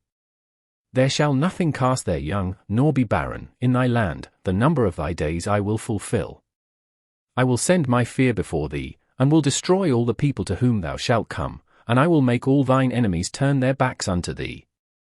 And I will send hornets before thee, which shall drive out the Hivite, the Canaanite, and the Hittite, from before thee. I will not drive them out from before thee in 1 year, lest the land become desolate, and the beast of the field multiply against thee. By little and little I will drive them out from before thee, until thou be increased, and inherit the land. And I will set thy bounds from the Red Sea even unto the sea of the Philistines, and from the desert unto the river, for I will deliver the inhabitants of the land into your hand, and thou shalt drive them out before thee. Thou shalt make no covenant with them, nor with their gods. They shall not dwell in thy land, lest they make thee sin against me, for if thou serve their gods, it will surely be a snare unto thee. And he said unto Moses, Come up unto the Lord, thou, and Aaron, Nadab, and Abihu, and 70 of the elders of Israel, and worship ye afar off. And Moses alone shall come near the Lord, but they shall not come nigh, neither shall the people go up with him. And Moses came and told the people all the words of the Lord, and all the judgments, and all the people answered with one voice, and said, All the words which the Lord hath said will we do. And Moses wrote all the words of the Lord, and rose up early in the morning, and builded an altar under the hill, and 12 pillars, according to the 12 tribes of Israel. And he sent young men of the children of Israel, which offered burnt offerings, and sacrificed peace offerings of oxen unto the Lord. And Moses took half of the blood, and put it in basins, and half of the blood he sprinkled on the altar. And he took the book of the covenant, and read in the audience of the people, and they said, All that the Lord hath said will we do, and be obedient. And Moses took the blood, and sprinkled it on the people, and said, Behold the blood of the covenant, which the Lord hath made with you concerning all these words. Then went up Moses, and Aaron, Nadab, and Abihu, and 70 of the elders of Israel. And they saw the God of Israel, and there was under his feet as it were a paved work of a sapphire stone, and as it were the body of heaven in his clearness. And upon the nobles of the children of Israel he laid not his hand, also they saw God, and did eat and drink. And the Lord said unto Moses, Come up to me into the mount, and be there, and I will give thee tables of stone, and a law, and commandments which I have written, that thou mayest teach them. And Moses rose up, and his minister Joshua, and Moses went up into the mount of God. And he said unto the elders, Tarry ye here for us, until we come again unto you, and, behold, Aaron and Hur with you, if any man have any matters to do, let him come unto them. And Moses went up into the mount, and a cloud covered the mount. And the glory of the Lord abode upon Mount Sinai, and the cloud covered it 6 days, and the 7th day he called unto Moses out of the midst of the cloud. And the sight of the glory of the Lord was like devouring fire on the top of the mount in the eyes of the children of Israel. And Moses went into the midst of the cloud, and gat him up into the mount, and Moses was in the mount 40 days and 40 nights. And the Lord spake unto Moses, saying, Speak unto the children of Israel, that they bring me an offering, of every man that giveth it willingly with his heart ye shall take my offering. And this is the offering which ye shall take of them, gold, and silver, and brass, and blue, and purple, and scarlet, and fine linen, and goat's hair, and ram skins dyed red, and badgers' skins, and shittim wood. Oil for the light, spices for anointing oil, and for sweet incense. Onyx stones, and stones to be set in the ephod, and in the breastplate. And let them make me a sanctuary, that I may dwell among them. According to all that I show thee, after the pattern of the tabernacle, and the pattern of all the instruments thereof, even so shall ye make it. And they shall make an ark of shittim wood, 2 cubits and a half shall be the length thereof, and a cubit and a half the breadth thereof, and a cubit and a half the height thereof. And thou shalt overlay it with pure gold, within and without shalt thou overlay it, and shalt make upon it a crown of gold round about. And thou shalt cast for rings of gold for it, and put them in the 4 corners thereof, and 2 rings shall be in the one side of it, and 2 rings in the other side of it. And thou shalt make staves of shittim wood, and overlay them with gold. And thou shalt put the staves into the rings by the sides of the ark, that the ark may be borne with them. The staves shall be in the rings of the ark, they shall not be taken from it. And thou shalt put into the ark the testimony which I shall give thee. And thou shalt make a mercy seat of pure gold, 2 cubits and a half shall be the length thereof, and a cubit and a half the breadth thereof. And thou shalt make 2 cherubims of gold, of beaten work shalt thou make them, in the 2 ends of the mercy seat. And make 1 cherub on the one end, and the other cherub on the other end, even of the mercy seat shall ye make the cherubims on the 2 ends thereof. And the cherubims shall stretch forth their wings on high, covering the mercy seat with their wings, and their faces shall look one to another, toward the mercy seat shall the faces of the cherubims be. And thou shalt put the mercy seat above upon the ark, and in the ark thou shalt put the testimony that I shall give thee. And there I will meet with thee, and I will commune with thee from above the mercy seat, from between the 2 cherubims which are upon the ark of the testimony, of all things which I will give thee in commandment unto the children of Israel. Thou shalt also make a table of shittim wood, 2 cubits shall be the length thereof, and a cubit the breadth thereof, and a cubit and a half the height thereof. And thou shalt overlay it with pure gold, and make thereto a crown of gold round about. And thou shalt make unto it a border of an hand breadth round about, and thou shalt make a golden crown to the border thereof round about. And thou shalt make for it 4 rings of gold, and put the rings in the 4 corners that are on the 4 feet thereof. Over against the border shall the rings be for places of the staves to bear the table. And thou shalt make the staves of shittim wood, and overlay them with gold, that the table may be borne with them. And thou shalt make the dishes thereof, and spoons thereof, and covers thereof, and bowls thereof, to cover withal, of pure gold shalt thou make them. And thou shalt set upon the table showbread before me alway. And thou shalt make a candlestick of pure gold, of beaten work shall the candlestick be made, his shaft, and his branches, his bowls, his knops, and his flowers, shall be of the same. And 6 branches shall come out of the sides of it, 3 branches of the candlestick out of the one side, and 3 branches of the candlestick out of the other side. 3 bowls made like unto almonds, with a knop and a flower in one branch, and 3 bowls made like almonds in the other branch, with a knop and a flower, so in the 6 branches that come out of the candlestick. And in the candlesticks shall be 4 bowls made like unto almonds, with their knops and their flowers. And there shall be a knop under 2 branches of the same, and a knop under 2 branches of the same, and a knop under 2 branches of the same, according to the 6 branches that proceed out of the candlestick. Their knops and their branches shall be of the same, all it shall be one beaten work of pure gold. And thou shalt make the 7 lamps thereof, and they shall light the lamps thereof, that they may give light over against it. And the tongs thereof, and the snuff dishes thereof, shall be of pure gold. Of a talent of pure gold shall he make it, with all these vessels. And look that thou make them after their pattern, which was showed thee in the mount. Moreover thou shalt make the tabernacle with 10 curtains of fine twined linen, and blue, and purple, and scarlet, with cherubims of cunning work shalt thou make them. The length of 1 curtain shall be 28 cubits, and the breadth of 1 curtain 4 cubits, and every one of the curtains shall have 1 measure. The 5 curtains shall be coupled together one to another, and other 5 curtains shall be coupled one to another.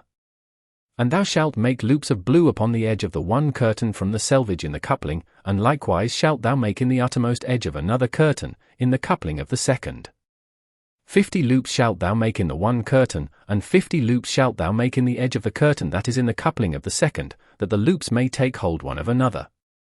And thou shalt make 50 tacks of gold, and couple the curtains together with the tacks, and it shall be 1 tabernacle.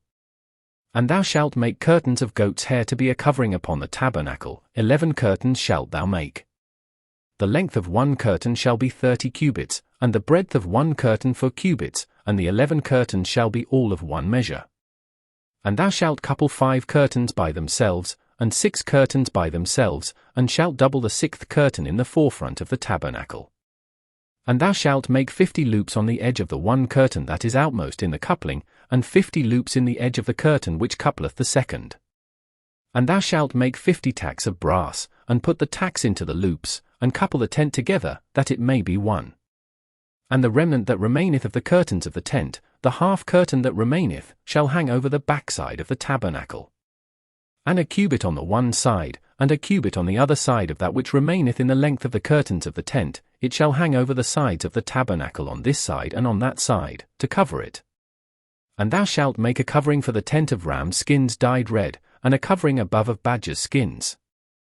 And thou shalt make boards for the tabernacle of shittim wood standing up. 10 cubits shall be the length of a board, and a cubit and a half shall be the breadth of 1 board. 2 tenons shall there be in 1 board, set in order one against another, thus shalt thou make for all the boards of the tabernacle. And thou shalt make the boards for the tabernacle, 20 boards on the south side southward. And thou shalt make 40 sockets of silver under the 20 boards, 2 sockets under 1 board for his 2 tenons, and 2 sockets under another board for his 2 tenons. And for the second side of the tabernacle on the north side there shall be 20 boards.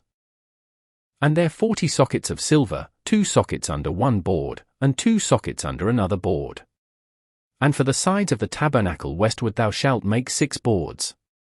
And 2 boards shalt thou make for the corners of the tabernacle in the 2 sides. And they shall be coupled together beneath, and they shall be coupled together above the head of it unto 1 ring, thus shall it be for them both, they shall be for the 2 corners. And they shall be 8 boards, and their sockets of silver, 16 sockets, 2 sockets under 1 board, and 2 sockets under another board. And thou shalt make bars of shittim wood, 5 for the boards of the one side of the tabernacle. And 5 bars for the boards of the other side of the tabernacle, and 5 bars for the boards of the side of the tabernacle, for the 2 sides westward. And the middle bar in the midst of the boards shall reach from end to end. And thou shalt overlay the boards with gold, and make their rings of gold for places for the bars, and thou shalt overlay the bars with gold. And thou shalt rear up the tabernacle according to the fashion thereof which was showed thee in the mount. And thou shalt make a veil of blue, and purple, and scarlet, and fine twined linen of cunning work, with cherubims shall it be made. And thou shalt hang it upon 4 pillars of shittim wood overlaid with gold, their hooks shall be of gold, upon the 4 sockets of silver. And thou shalt hang up the veil under the tacks, that thou mayest bring in thither within the veil the ark of the testimony, and the veil shall divide unto you between the holy place and the most holy. And thou shalt put the mercy seat upon the ark of the testimony in the most holy place. And thou shalt set the table without the veil, and the candlestick over against the table on the side of the tabernacle toward the south, and thou shalt put the table on the north side. And thou shalt make an hanging for the door of the tent, of blue, and purple, and scarlet, and fine twined linen, wrought with needlework. And thou shalt make for the hanging 5 pillars of shittim wood, and overlay them with gold, and their hooks shall be of gold, and thou shalt cast 5 sockets of brass for them. And thou shalt make an altar of shittim wood, 5 cubits long, and 5 cubits broad, the altar shall be 4 square, and the height thereof shall be 3 cubits. And thou shalt make the horns of it upon the 4 corners thereof, his horns shall be of the same, and thou shalt overlay it with brass. And thou shalt make his pans to receive his ashes, and his shovels, and his basins, and his flesh hooks, and his fire pans, all the vessels thereof thou shalt make of brass. And thou shalt make for it a grate of network of brass, and upon the net shalt thou make for brass end rings in the 4 corners thereof. And thou shalt put it under the compass of the altar beneath, that the net may be even to the midst of the altar. And thou shalt make staves for the altar, staves of shittim wood, and overlay them with brass. And the staves shall be put into the rings, and the staves shall be upon the 2 sides of the altar, to bear it. Hollow with boards shalt thou make it, as it was showed thee in the mount, so shall they make it. And thou shalt make the court of the tabernacle, for the south side southward there shall be hangings for the court of fine twined linen of 100 cubits long for one side. And the 20 pillars thereof and their 20 sockets shall be of brass, the hooks of the pillars and their fillets shall be of silver. And likewise for the north side in length there shall be hangings of 100 cubits long, and his 20 pillars and their 20 sockets of brass, the hooks of the pillars and their fillets of silver.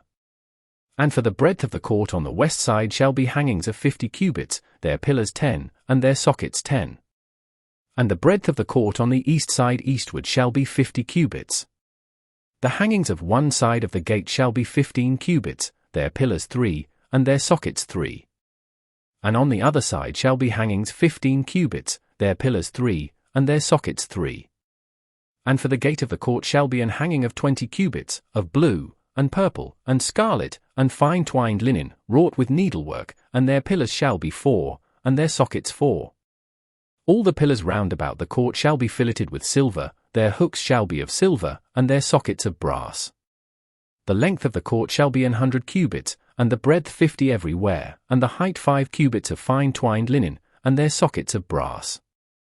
All the vessels of the tabernacle in all the service thereof, and all the pins thereof, and all the pins of the court, shall be of brass.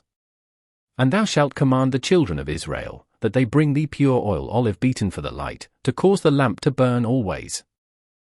In the tabernacle of the congregation without the veil, which is before the testimony, Aaron and his sons shall order it from evening to morning before the Lord, it shall be a statute for ever unto their generations on the behalf of the children of Israel. And take thou unto thee Aaron thy brother, and his sons with him, from among the children of Israel, that he may minister unto me in the priest's office, even Aaron, Nadab and Abihu, Eleazar and Ithamar, Aaron's sons. And thou shalt make holy garments for Aaron thy brother for glory and for beauty. And thou shalt speak unto all that are wise-hearted, whom I have filled with the spirit of wisdom, that they may make Aaron's garments to consecrate him, that he may minister unto me in the priest's office. And these are the garments which they shall make, a breastplate, and an ephod, and a robe, and a broidered coat, a mitre, and a girdle, and they shall make holy garments for Aaron thy brother, and his sons, that he may minister unto me in the priest's office. And they shall take gold, and blue, and purple, and scarlet, and fine linen. And they shall make the ephod of gold, of blue, and of purple, of scarlet, and fine twined linen, with cunning work. It shall have the 2 shoulder pieces thereof joined at the 2 edges thereof, and so it shall be joined together. And the curious girdle of the ephod, which is upon it, shall be of the same, according to the work thereof, even of gold, of blue, and purple, and scarlet, and fine twined linen. And thou shalt take 2 onyx stones, and grave on them the names of the children of Israel. 6 of their names on one stone, and the other 6 names of the rest on the other stone, according to their birth.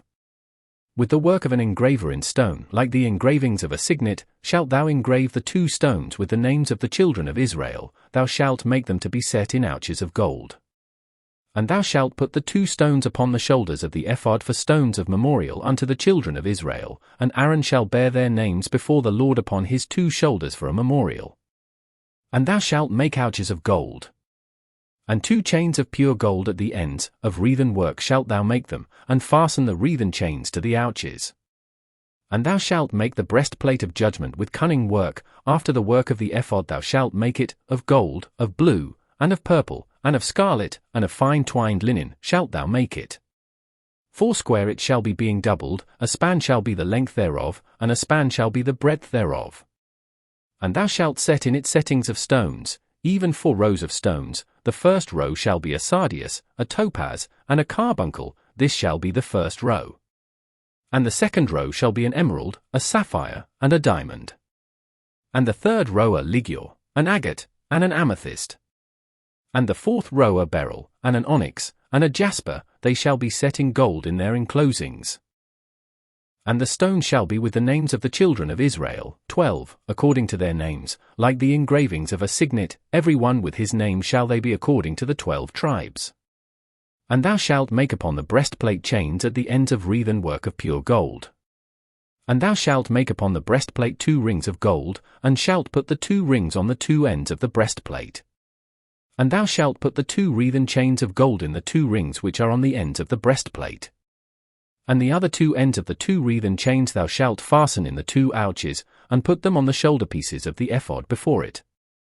And thou shalt make 2 rings of gold, and thou shalt put them upon the 2 ends of the breastplate in the border thereof, which is in the side of the ephod inward. And 2 other rings of gold thou shalt make, and shalt put them on the 2 sides of the ephod underneath, toward the forepart thereof, over against the other coupling thereof, above the curious girdle of the ephod. And they shall bind the breastplate by the rings thereof unto the rings of the ephod with a lace of blue, that it may be above the curious girdle of the ephod, and that the breastplate be not loosed from the ephod. And Aaron shall bear the names of the children of Israel in the breastplate of judgment upon his heart, when he goeth in unto the holy place, for a memorial before the Lord continually. And thou shalt put in the breastplate of judgment the Urim and the Thummim, and they shall be upon Aaron's heart, when he goeth in before the Lord, and Aaron shall bear the judgment of the children of Israel upon his heart before the Lord continually. And thou shalt make the robe of the ephod all of blue. And there shall be an hole in the top of it, in the midst thereof, it shall have a binding of woven work round about the whole of it, as it were the hole of an habergeon, that it be not rent. And beneath upon the hem of it thou shalt make pomegranates of blue, and of purple, and of scarlet, round about the hem thereof, and bells of gold between them round about. A golden bell and a pomegranate, a golden bell and a pomegranate, upon the hem of the robe round about. And it shall be upon Aaron to minister, and his sound shall be heard when he goeth in unto the holy place before the Lord, and when he cometh out, that he die not. And thou shalt make a plate of pure gold, and grave upon it, like the engravings of a signet, holiness to the Lord. And thou shalt put it on a blue lace, that it may be upon the mitre, upon the forefront of the mitre it shall be. And it shall be upon Aaron's forehead, that Aaron may bear the iniquity of the holy things, which the children of Israel shall hallow in all their holy gifts, and it shall be always upon his forehead, that they may be accepted before the Lord. And thou shalt embroider the coat of fine linen, and thou shalt make the mitre of fine linen, and thou shalt make the girdle of needlework. And for Aaron's sons thou shalt make coats, and thou shalt make for them girdles, and bonnets shalt thou make for them, for glory and for beauty. And thou shalt put them upon Aaron thy brother, and his sons with him, and shalt anoint them, and consecrate them, and sanctify them, that they may minister unto me in the priest's office. And thou shalt make them linen breeches to cover their nakedness, from the loins even unto the thighs they shall reach. And they shall be upon Aaron, and upon his sons, when they come in unto the tabernacle of the congregation, or when they come near unto the altar to minister in the holy place, that they bear not iniquity, and die, it shall be a statute for ever unto him and his seed after him. And this is the thing that thou shalt do unto them to hallow them, to minister unto me in the priest's office, take 1 young bullock, and 2 rams without blemish. And unleavened bread, and cakes unleavened tempered with oil, and wafers unleavened anointed with oil, of wheaten flour shalt thou make them. And thou shalt put them into 1 basket, and bring them in the basket, with the bullock and the 2 rams. And Aaron and his sons thou shalt bring unto the door of the tabernacle of the congregation, and shalt wash them with water. And thou shalt take the garments, and put upon Aaron the coat, and the robe of the ephod, and the breastplate, and gird him with the curious girdle of the ephod. And thou shalt put the mitre upon his head, and put the holy crown upon the mitre. Then shalt thou take the anointing oil, and pour it upon his head, and anoint him. And thou shalt bring his sons, and put coats upon them. And thou shalt gird them with girdles, Aaron and his sons, and put the bonnets on them, and the priest's office shall be theirs for a perpetual statute, and thou shalt consecrate Aaron and his sons. And thou shalt cause a bullock to be brought before the tabernacle of the congregation, and Aaron and his sons shall put their hands upon the head of the bullock. And thou shalt kill the bullock before the Lord, by the door of the tabernacle of the congregation. And thou shalt take of the blood of the bullock, and put it upon the horns of the altar with thy finger, and pour all the blood beside the bottom of the altar. And thou shalt take all the fat that covereth the inwards, and the caul that is above the liver, and the 2 kidneys, and the fat that is upon them, and burn them upon the altar. But the flesh of the bullock, and his skin, and his dung, shalt thou burn with fire without the camp, it is a sin offering. Thou shalt also take 1 ram, and Aaron and his sons shall put their hands upon the head of the ram. And thou shalt slay the ram, and thou shalt take his blood, and sprinkle it round about upon the altar. And thou shalt cut the ram in pieces, and wash the inwards of him, and his legs, and put them unto his pieces, and unto his head. And thou shalt burn the whole ram upon the altar, it is a burnt offering unto the Lord, it is a sweet savour, an offering made by fire unto the Lord. And thou shalt take the other ram, and Aaron and his sons shall put their hands upon the head of the ram. Then shalt thou kill the ram, and take of his blood, and put it upon the tip of the right ear of Aaron, and upon the tip of the right ear of his sons, and upon the thumb of their right hand, and upon the great toe of their right foot, and sprinkle the blood upon the altar round about. And thou shalt take of the blood that is upon the altar, and of the anointing oil, and sprinkle it upon Aaron, and upon his garments, and upon his sons, and upon the garments of his sons with him, and he shall be hallowed, and his garments, and his sons' garments with him. Also thou shalt take of the ram the fat and the rump, and the fat that covereth the inwards, and the caul above the liver, and the 2 kidneys, and the fat that is upon them, and the right shoulder, for it is a ram of consecration. And 1 loaf of bread, and 1 cake of oiled bread, and 1 wafer out of the basket of the unleavened bread that is before the Lord. And thou shalt put all in the hands of Aaron, and in the hands of his sons, and shalt wave them for a wave offering before the Lord. And thou shalt receive them of their hands, and burn them upon the altar for a burnt offering, for a sweet savour before the Lord, it is an offering made by fire unto the Lord. And thou shalt take the breast of the ram of Aaron's consecration, and wave it for a wave offering before the Lord, and it shall be thy part. And thou shalt sanctify the breast of the wave offering, and the shoulder of the heave offering, which is waved, and which is heaved up, of the ram of the consecration, even of that which is for Aaron, and of that which is for his sons. And it shall be Aaron's and his sons by a statute for ever from the children of Israel, for it is an heave offering, and it shall be an heave offering from the children of Israel of the sacrifice of their peace offerings, even their heave offering unto the Lord. And the holy garments of Aaron shall be his sons after him, to be anointed therein, and to be consecrated in them. And that son that is priest in his stead shall put them on 7 days, when he cometh into the tabernacle of the congregation to minister in the holy place. And thou shalt take the ram of the consecration, and seethe his flesh in the holy place. And Aaron and his sons shall eat the flesh of the ram, and the bread that is in the basket by the door of the tabernacle of the congregation. And they shall eat those things wherewith the atonement was made, to consecrate and to sanctify them, but a stranger shall not eat thereof, because they are holy. And if aught of the flesh of the consecrations, or of the bread, remain unto the morning, then thou shalt burn the remainder with fire, it shall not be eaten, because it is holy. And thus shalt thou do unto Aaron, and to his sons, according to all things which I have commanded thee, 7 days shalt thou consecrate them. And thou shalt offer every day a bullock for a sin offering for atonement, and thou shalt cleanse the altar, when thou hast made an atonement for it, and thou shalt anoint it, to sanctify it. 7 days thou shalt make an atonement for the altar, and sanctify it, and it shall be an altar most holy, whatsoever toucheth the altar shall be holy. Now this is that which thou shalt offer upon the altar, 2 lambs of the first year day by day continually. The 1 lamb thou shalt offer in the morning, and the other lamb thou shalt offer at even. And with the one lamb 1/10 deal of flour mingled with the 4th part of an hin of beaten oil, and the 4th part of an hin of wine for a drink offering. And the other lamb thou shalt offer at even, and shalt do thereto according to the meat offering of the morning, and according to the drink offering thereof, for a sweet savour, an offering made by fire unto the Lord.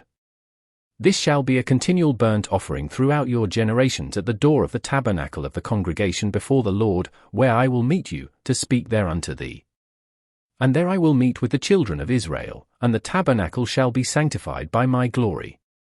And I will sanctify the tabernacle of the congregation, and the altar. I will sanctify also both Aaron and his sons, to minister to me in the priest's office. And I will dwell among the children of Israel, and will be their God. And they shall know that I am the Lord their God, that brought them forth out of the land of Egypt, that I may dwell among them. I am the Lord their God. And thou shalt make an altar to burn incense upon, of shittim wood shalt thou make it. A cubit shall be the length thereof, and a cubit the breadth thereof, 4 shall it be, and 2 cubits shall be the height thereof, the horns thereof shall be of the same. And thou shalt overlay it with pure gold, the top thereof, and the sides thereof round about, and the horns thereof, and thou shalt make unto it a crown of gold round about. And 2 golden rings shalt thou make to it under the crown of it, by the 2 corners thereof, upon the 2 sides of it shalt thou make it, and they shall be for places for the staves to bear it withal. And thou shalt make the staves of shittim wood, and overlay them with gold. And thou shalt put it before the veil that is by the ark of the testimony, before the mercy seat that is over the testimony, where I will meet with thee. And Aaron shall burn thereon sweet incense every morning, when he dresseth the lamps, he shall burn incense upon it. And when Aaron lighteth the lamps at even, he shall burn incense upon it, a perpetual incense before the Lord throughout your generations. Ye shall offer no strange incense thereon, nor burnt sacrifice, nor meat offering, neither shall ye pour drink offering thereon. And Aaron shall make an atonement upon the horns of it once in a year with the blood of the sin offering of atonements. Once in the year shall he make atonement upon it throughout your generations. It is most holy unto the Lord. And the Lord spake unto Moses, saying, When thou takest the sum of the children of Israel after their number, then shall they give every man a ransom for his soul unto the Lord, when thou numberest them, that there be no plague among them, when thou numberest them. This they shall give, every one that passeth among them that are numbered, half a shekel after the shekel of the sanctuary. A shekel is 20 gerahs, and half shekel shall be the offering of the Lord. Every one that passeth among them that are numbered, from 20 years old and above, shall give an offering unto the Lord. The rich shall not give more, and the poor shall not give less than half a shekel, when they give an offering unto the Lord, to make an atonement for your souls. And thou shalt take the atonement money of the children of Israel, and shalt appoint it for the service of the tabernacle of the congregation, that it may be a memorial unto the children of Israel before the Lord, to make an atonement for your souls. And the Lord spake unto Moses, saying, Thou shalt also make a laver of brass, and his foot also of brass, to wash withal, and thou shalt put it between the tabernacle of the congregation and the altar, and thou shalt put water therein. For Aaron and his sons shall wash their hands and their feet thereat. When they go into the tabernacle of the congregation, they shall wash with water, that they die not, or when they come near to the altar to minister, to burn offering made by fire unto the Lord. So they shall wash their hands and their feet, that they die not, and it shall be a statute for ever to them, even to him and to his seed throughout their generations. Moreover the Lord spake unto Moses, saying, Take thou also unto thee principal spices, of pure myrrh 500 shekels, and of sweet cinnamon half so much, even 250 shekels, and of sweet calamus 250 shekels. And of cassie 500 shekels, after the shekel of the sanctuary, and of oil olive and hin. And thou shalt make it an oil of holy ointment, an ointment compound after the art of the apothecary. It shall be an holy anointing oil. And thou shalt anoint the tabernacle of the congregation therewith, and the ark of the testimony, and the table and all his vessels, and the candlestick and his vessels, and the altar of incense, and the altar of burnt offering with all his vessels, and the laver and his foot. And thou shalt sanctify them, that they may be most holy. Whatsoever toucheth them shall be holy. And thou shalt anoint Aaron and his sons, and consecrate them, that they may minister unto me in the priest's office. And thou shalt speak unto the children of Israel, saying, This shall be an holy anointing oil unto me throughout your generations. Upon man's flesh shall it not be poured, neither shall ye make any other like it. after the composition of it, it is holy, and it shall be holy unto you. Whosoever compoundeth any like it, or whosoever putteth any of it upon a stranger, shall even be cut off from his people. And the Lord said unto Moses, Take unto thee sweet spices, stacte, and onycha, and galbanum, these sweet spices with pure frankincense, of each shall there be a like weight. And thou shalt make it a perfume, a confection after the art of the apothecary, tempered together, pure and holy. And thou shalt beat some of it very small, and put of it before the testimony in the tabernacle of the congregation, where I will meet with thee, it shall be unto you most holy. And as for the perfume which thou shalt make, ye shall not make to yourselves according to the composition thereof, it shall be unto thee holy for the Lord. Whosoever shall make like unto that, to smell the two, shall even be cut off from his people. And the Lord spake unto Moses, saying, See, I have called by name Bezaleel the son of Uri, the son of Hur, of the tribe of Judah. And I have filled him with the Spirit of God, in wisdom, and in understanding, and in knowledge, and in all manner of workmanship. To devise cunning works, to work in gold, and in silver, and in brass. And in cutting of stones, to set them, and in carving of timber, to work in all manner of workmanship. And I, behold, I have given with him Aholiab, the son of Ahisamach, of the tribe of Dan, and in the hearts of all that are wise-hearted I have put wisdom, that they may make all that I have commanded thee. The tabernacle of the congregation, and the ark of the testimony, and the mercy seat that is thereupon, and all the furniture of the tabernacle. And the table and his furniture, and the pure candlestick with all his furniture, and the altar of incense. And the altar of burnt offering with all his furniture, and the laver and his foot. And the cloths of service, and the holy garments for Aaron the priest, and the garments of his sons, to minister in the priest's office. And the anointing oil, and sweet incense for the holy place, according to all that I have commanded thee shall they do. And the Lord spake unto Moses, saying, Speak thou also unto the children of Israel, saying, Verily my Sabbaths ye shall keep, for it is a sign between me and you throughout your generations, that ye may know that I am the Lord that doth sanctify you. Ye shall keep the Sabbath therefore, for it is holy unto you, every one that defileth it shall surely be put to death, for whosoever doeth any work therein, that soul shall be cut off from among his people. 6 days may work be done, but in the 7th is the Sabbath of rest, holy to the Lord. Whosoever doeth any work in the Sabbath day, he shall surely be put to death. Wherefore the children of Israel shall keep the Sabbath, to observe the Sabbath throughout their generations, for a perpetual covenant. It is a sign between me and the children of Israel forever, for in 6 days the Lord made heaven and earth, and on the 7th day he rested, and was refreshed. And he gave unto Moses, when he had made an end of communing with him upon Mount Sinai, 2 tables of testimony, tables of stone, written with the finger of God. And when the people saw that Moses delayed to come down out of the mount, the people gathered themselves together unto Aaron, and said unto him, Up, make us gods, which shall go before us, for as for this Moses, the man that brought us up out of the land of Egypt, we wot not what is become of him. And Aaron said unto them, Break off the golden earrings, which are in the ears of your wives, of your sons, and of your daughters, and bring them unto me. And all the people brake off the golden earrings which were in their ears, and brought them unto Aaron. And he received them at their hand, and fashioned it with a graving tool, after he had made it a molten calf, and they said, These be thy gods, O Israel, which brought thee up out of the land of Egypt. And when Aaron saw it, he built an altar before it, and Aaron made proclamation, and said, Tomorrow is a feast to the Lord. And they rose up early on the morrow, and offered burnt offerings, and brought peace offerings, and the people sat down to eat and to drink, and rose up to play. And the Lord said unto Moses, Go, get thee down, for thy people, which thou broughtest out of the land of Egypt, have corrupted themselves. They have turned aside quickly out of the way which I commanded them, they have made them a molten calf, and have worshipped it, and have sacrificed thereunto, and said, These be thy gods, O Israel, which have brought thee up out of the land of Egypt. And the Lord said unto Moses, I have seen this people, and, behold, it is a stiff-necked people. Now therefore let me alone, that my wrath may wax hot against them, and that I may consume them, and I will make of thee a great nation. And Moses besought the Lord his God, and said, Lord, why doth thy wrath wax hot against thy people, which thou hast brought forth out of the land of Egypt with great power, and with a mighty hand?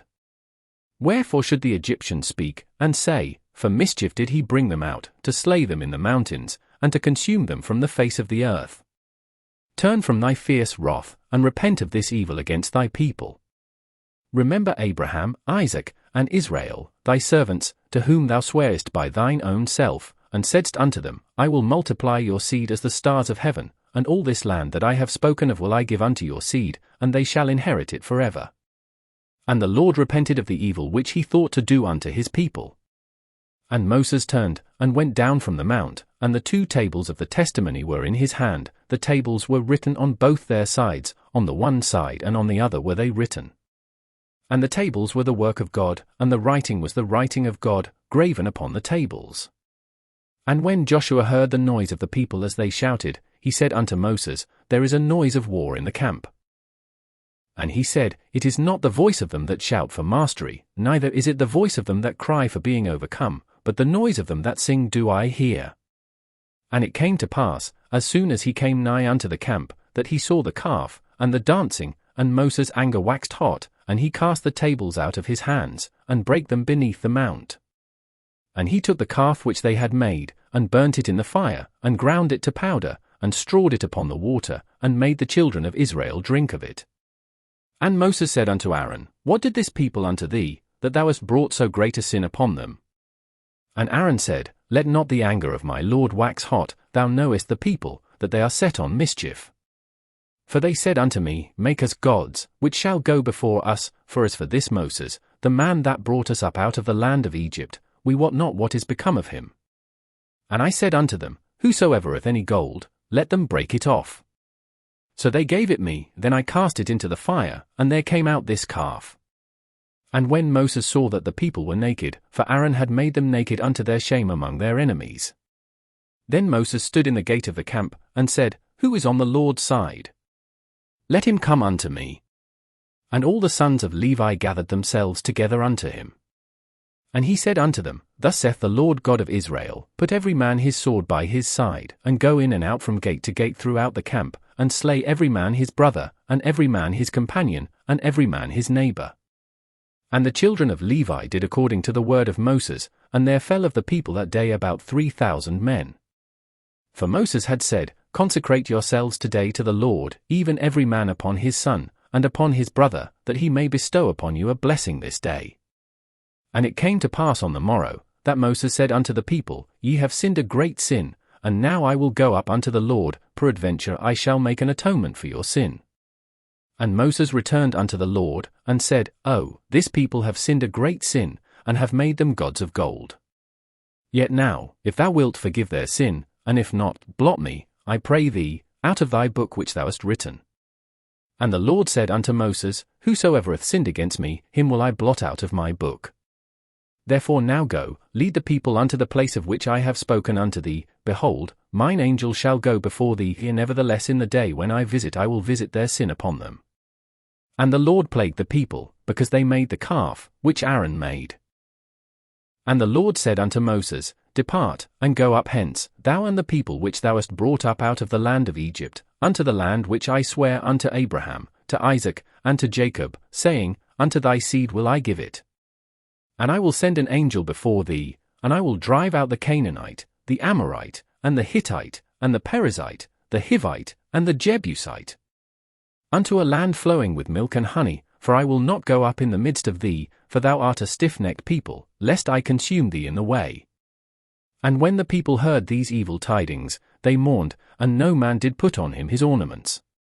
For the Lord had said unto Moses, Say unto the children of Israel, Ye are a stiff-necked people, I will come up into the midst of thee in a moment, and consume thee, therefore now put off thy ornaments from thee, that I may know what to do unto thee. And the children of Israel stripped themselves of their ornaments by the Mount Horeb. And Moses took the tabernacle, and pitched it without the camp, afar off from the camp, and called it the tabernacle of the congregation. And it came to pass, that every one which sought the Lord went out unto the tabernacle of the congregation, which was without the camp.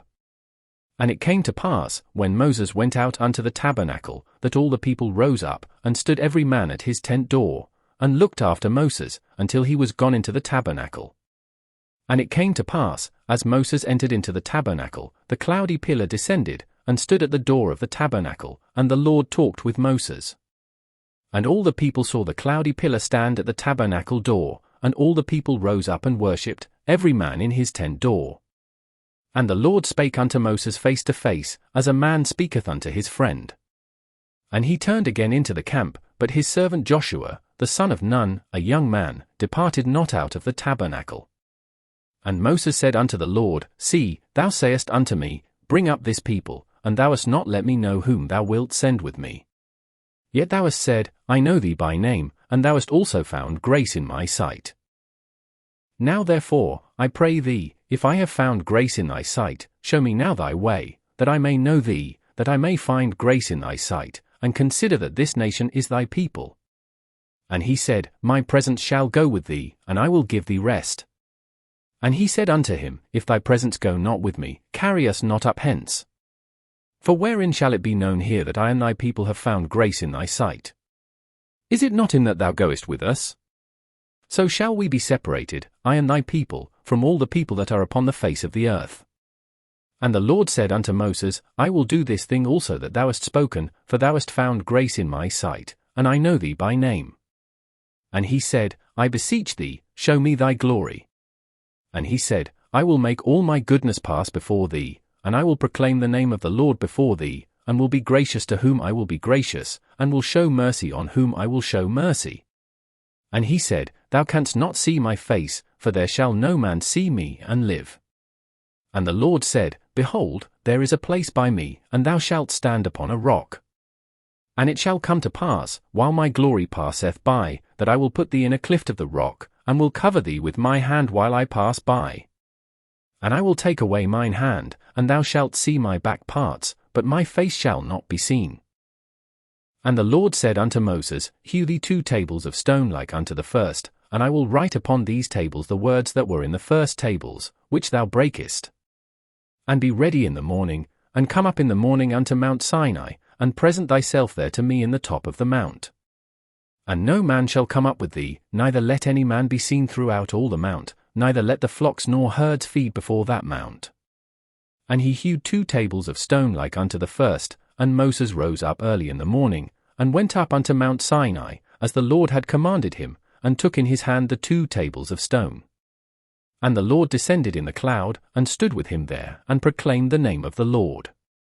And the Lord passed by before him, and proclaimed, the Lord God, merciful and gracious, long-suffering, and abundant in goodness and truth, keeping mercy for thousands, forgiving iniquity and transgression and sin, and that will by no means clear the guilty, visiting the iniquity of the fathers upon the children, and upon the children's children, unto the 3rd and to the 4th generation. And Moses made haste, and bowed his head toward the earth, and worshipped. And he said, If now I have found grace in thy sight, O Lord, let my Lord, I pray thee, go among us, for it is a stiff-necked people, and pardon our iniquity and our sin, and take us for thine inheritance. And he said, Behold, I make a covenant, before all thy people I will do marvels, such as have not been done in all the earth, nor in any nation, and all the people among which thou art shall see the work of the Lord, for it is a terrible thing that I will do with thee. Observe thou that which I command thee this day. Behold, I drive out before thee the Amorite, and the Canaanite, and the Hittite, and the Perizzite, and the Hivite, and the Jebusite. Take heed to thyself, lest thou make a covenant with the inhabitants of the land whither thou goest, lest it be for a snare in the midst of thee. But ye shall destroy their altars, break their images, and cut down their groves. For thou shalt worship no other God, for the Lord, whose name is jealous, is a jealous God. Lest thou make a covenant with the inhabitants of the land, and they go a-whoring after their gods, and do sacrifice unto their gods, and one call thee, and thou eat of his sacrifice. And thou take of their daughters unto thy sons, and their daughters go a-whoring after their gods, and make thy sons go a-whoring after their gods. Thou shalt make thee no molten gods. The feast of unleavened bread shalt thou keep. 7 days thou shalt eat unleavened bread, as I commanded thee, in the time of the month Aviv, for in the month Aviv thou camest out from Egypt. All that openeth the matrix is mine, and every firstling among thy cattle, whether ox or sheep, that is male. But the firstling of an ass thou shalt redeem with a lamb, and if thou redeem him not, then shalt thou break his neck. all the firstborn of thy sons thou shalt redeem. And none shall appear before me empty. 6 days thou shalt work, but on the 7th day thou shalt rest, in earing time and in harvest thou shalt rest. And thou shalt observe the feast of weeks, of the first fruits of wheat harvest, and the feast of ingathering at the year's end. Thrice in the year shall all your men children appear before the Lord God, the God of Israel. For I will cast out the nations before thee, and enlarge thy borders, neither shall any man desire thy land, when thou shalt go up to appear before the Lord thy God thrice in the year. Thou shalt not offer the blood of my sacrifice with leaven, neither shall the sacrifice of the feast of the Passover be left unto the morning. The first of the first fruits of thy land thou shalt bring unto the house of the Lord thy God. Thou shalt not see the kid in his mother's milk. And the Lord said unto Moses, Write thou these words, for after the tenor of these words I have made a covenant with thee and with Israel. And he was there with the Lord 40 days and 40 nights, he did neither eat bread, nor drink water. And he wrote upon the tables the words of the covenant, the 10 commandments. And it came to pass, when Moses came down from Mount Sinai with the 2 tables of testimony in Moses' hand, when he came down from the mount, that Moses wist not that the skin of his face shone while he talked with him. And when Aaron and all the children of Israel saw Moses, behold, the skin of his face shone, and they were afraid to come nigh him. And Moses called unto them, and Aaron and all the rulers of the congregation returned unto him, and Moses talked with them. And afterward all the children of Israel came nigh, and he gave them in commandment all that the Lord had spoken with him in Mount Sinai. Until Moses had done speaking with them, he put a veil on his face. But when Moses went in before the Lord to speak with him, he took the veil off, until he came out. And he came out, and spake unto the children of Israel that which he was commanded. And the children of Israel saw the face of Moses, that the skin of Moses' face shone, and Moses put the veil upon his face again, until he went in to speak with him. And Moses gathered all the congregation of the children of Israel together, and said unto them, These are the words which the Lord hath commanded, that ye should do them. 6 days shall work be done, but on the 7th day there shall be to you an holy day, a Sabbath of rest to the Lord, whosoever doeth work therein shall be put to death. Ye shall kindle no fire throughout your habitations upon the Sabbath day.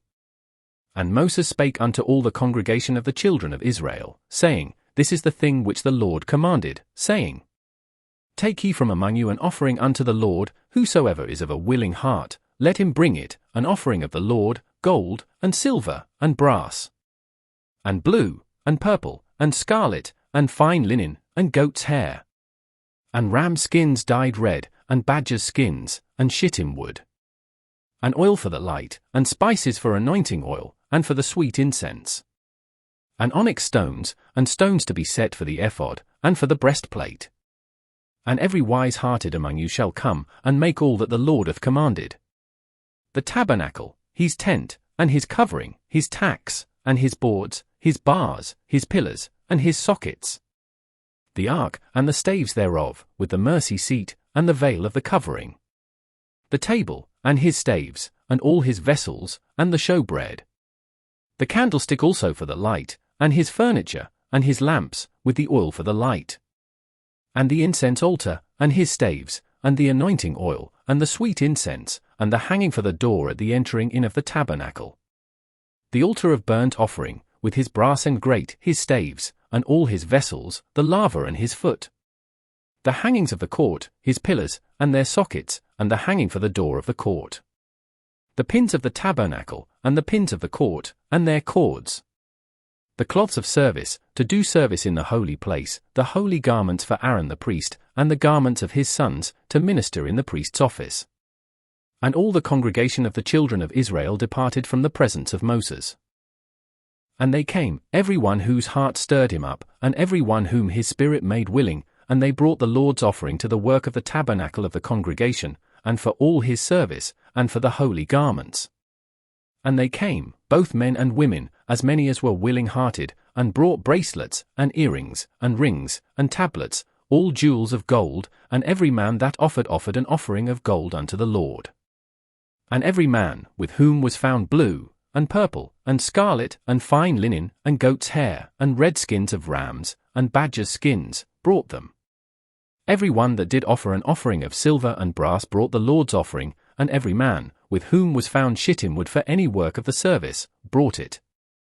And all the women that were wise-hearted did spin with their hands, and brought that which they had spun, both of blue, and of purple, and of scarlet, and of fine linen. And all the women whose heart stirred them up in wisdom spun goat's hair. And the rulers brought onyx stones, and stones to be set, for the ephod, and for the breastplate. And spice, and oil for the light, and for the anointing oil, and for the sweet incense. The children of Israel brought a willing offering unto the Lord, every man and woman, whose heart made them willing to bring for all manner of work, which the Lord had commanded to be made by the hand of Moses. And Moses said unto the children of Israel, See, the Lord hath called by name Bezaleel the son of Uri, the son of Hur, of the tribe of Judah. And he hath filled him with the Spirit of God, in wisdom, in understanding, and in knowledge, and in all manner of workmanship. And to devise curious works, to work in gold, and in silver, and in brass. And in the cutting of stones, to set them, and in carving of wood, to make any manner of cunning work. And he hath put in his heart that he may teach, both he, and Aholiab, the son of Ahisamach, of the tribe of Dan. Them hath he filled with wisdom of heart, to work all manner of work, of the engraver, and of the cunning workman, and of the embroiderer, in blue, and in purple, in scarlet, and in fine linen, and of the weaver, even of them that do any work, and of those that devise cunning work. Then wrought Bezaleel and Aholiab, and every wise-hearted man, in whom the Lord put wisdom and understanding to know how to work all manner of work for the service of the sanctuary, according to all that the Lord had commanded. And Moses called Bezaleel and Aholiab, and every wise-hearted man, in whose heart the Lord had put wisdom, even every one whose heart stirred him up to come unto the work to do it. And they received of Moses all the offering, which the children of Israel had brought for the work of the service of the sanctuary, to make it withal. And they brought yet unto him free offerings every morning. And all the wise men, that wrought all the work of the sanctuary, came every man from his work which they made. And they spake unto Moses, saying, The people bring much more than enough for the service of the work, which the Lord commanded to make. And Moses gave commandment, and they caused it to be proclaimed throughout the camp, saying, Let neither man nor woman make any more work for the offering of the sanctuary. So the people were restrained from bringing. For the stuff they had was sufficient for all the work to make it, and too much. And every wise-hearted man among them that wrought the work of the tabernacle made 10 curtains of fine twined linen, and blue, and purple, and scarlet, with cherubims of cunning work made he them. The length of one curtain was 28 cubits, and the breadth of one curtain 4 cubits, the curtains were all of one size. And he coupled the 5 curtains one unto another, and the other 5 curtains he coupled one unto another. And he made loops of blue on the edge of one curtain from the selvage in the coupling, likewise he made in the uttermost side of another curtain, in the coupling of the second. 50 loops made he in one curtain, and 50 loops made he in the edge of the curtain which was in the coupling of the second, the loops held one curtain to another. And he made 50 tacks of gold, and coupled the curtains one unto another with the tacks, so it became one tabernacle. And he made curtains of goat's hair for the tent over the tabernacle, 11 curtains he made them. The length of one curtain was 30 cubits, and 4 cubits was the breadth of one curtain, the 11 curtains were of one size.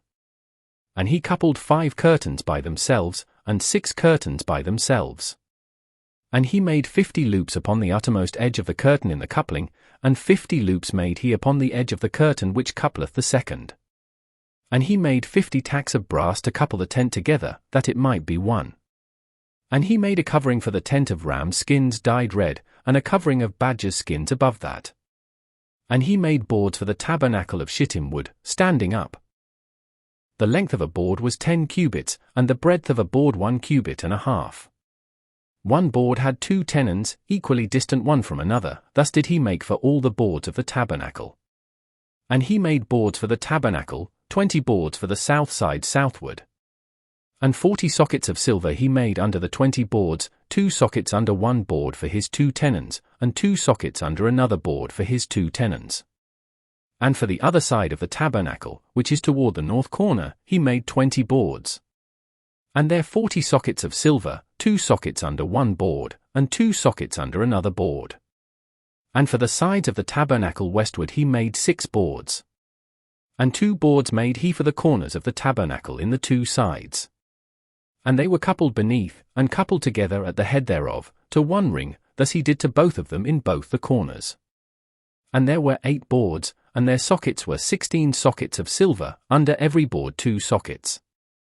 And he made bars of shittim wood, 5 for the boards of the one side of the tabernacle, and 5 bars for the boards of the other side of the tabernacle, and 5 bars for the boards of the tabernacle for the sides westward. And he made the middle bar to shoot through the boards from the one end to the other. And he overlaid the boards with gold, and made their rings of gold to be places for the bars, and overlaid the bars with gold. And he made a veil of blue, and purple, and scarlet, and fine twined linen, with cherubims made he it of cunning work. And he made thereunto 4 pillars of shittim wood, and overlaid them with gold, their hooks were of gold, and he cast for them 4 sockets of silver. And he made an hanging for the tabernacle door of blue, and purple, and scarlet, and fine twined linen, of needlework. And the 5 pillars of it with their hooks, and he overlaid their chapiters and their fillets with gold, but their 5 sockets were of brass. And Bezaleel made the ark of shittim wood, 2 cubits and a half was the length of it, and a cubit and a half the breadth of it, and a cubit and a half the height of it. And he overlaid it with pure gold within and without, and made a crown of gold to it round about. And he cast for it 4 rings of gold, to be set by the 4 corners of it, even 2 rings upon the one side of it, and 2 rings upon the other side of it. And he made staves of shittim wood, and overlaid them with gold. And he put the staves into the rings by the sides of the ark, to bear the ark. And he made the mercy seat of pure gold, 2 cubits and a half was the length thereof, and 1 cubit and a half the breadth thereof. And he made 2 cherubims of gold, beaten out of one piece made he them, on the 2 ends of the mercy seat. 1 cherub on the end on this side, and another cherub on the other end on that side, out of the mercy seat made he the cherubims on the 2 ends thereof.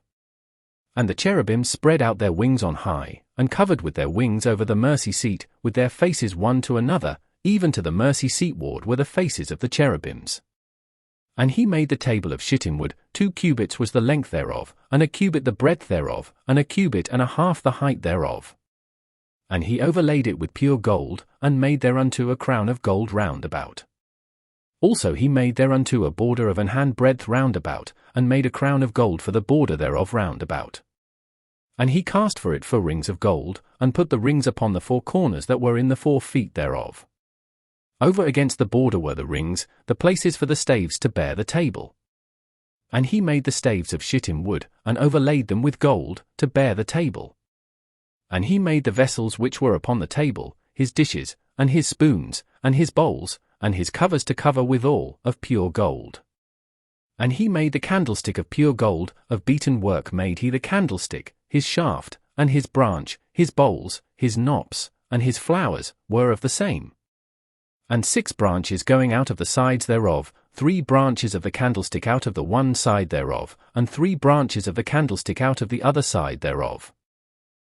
3 bowls made after the fashion of almonds in one branch, a knop and a flower, and 3 bowls made like almonds in another branch, a knop and a flower, so throughout the 6 branches going out of the candlestick. And in the candlestick were 4 bowls made like almonds, his knops, and his flowers. And a knop under 2 branches of the same, and a knop under 2 branches of the same, and a knop under 2 branches of the same, according to the 6 branches going out of it. Their knops and their branches were of the same, all of it was one beaten work of pure gold. And he made his 7 lamps, and his snuffers, and his snuff dishes, of pure gold. Of a talent of pure gold made he it, and all the vessels thereof. And he made the incense altar of shittim wood, the length of it was a cubit, and the breadth of it a cubit, it was 4 square, and 2 cubits was the height of it, the horns thereof were of the same. And he overlaid it with pure gold, both the top of it, and the sides thereof round about, and the horns of it, also he made unto it a crown of gold round about. And he made 2 rings of gold for it under the crown thereof, by the 2 corners of it, upon the 2 sides thereof, to be places for the staves to bear it withal. And he made the staves of shittim wood, and overlaid them with gold. And he made the holy anointing oil, and the pure incense of sweet spices, according to the work of the apothecary. And he made the altar of burnt offering of shittim wood, 5 cubits was the length thereof, and 5 cubits the breadth thereof, it was 4 square, and 3 cubits the height thereof. And he made the horns thereof on the four corners of it, the horns thereof were of the same, and he overlaid it with brass. And he made all the vessels of the altar, the pots, and the shovels, and the basins, and the flesh hooks, and the firepans, all the vessels thereof made he of brass. And he made for the altar a brassen grate of network under the compass thereof beneath unto the midst of it.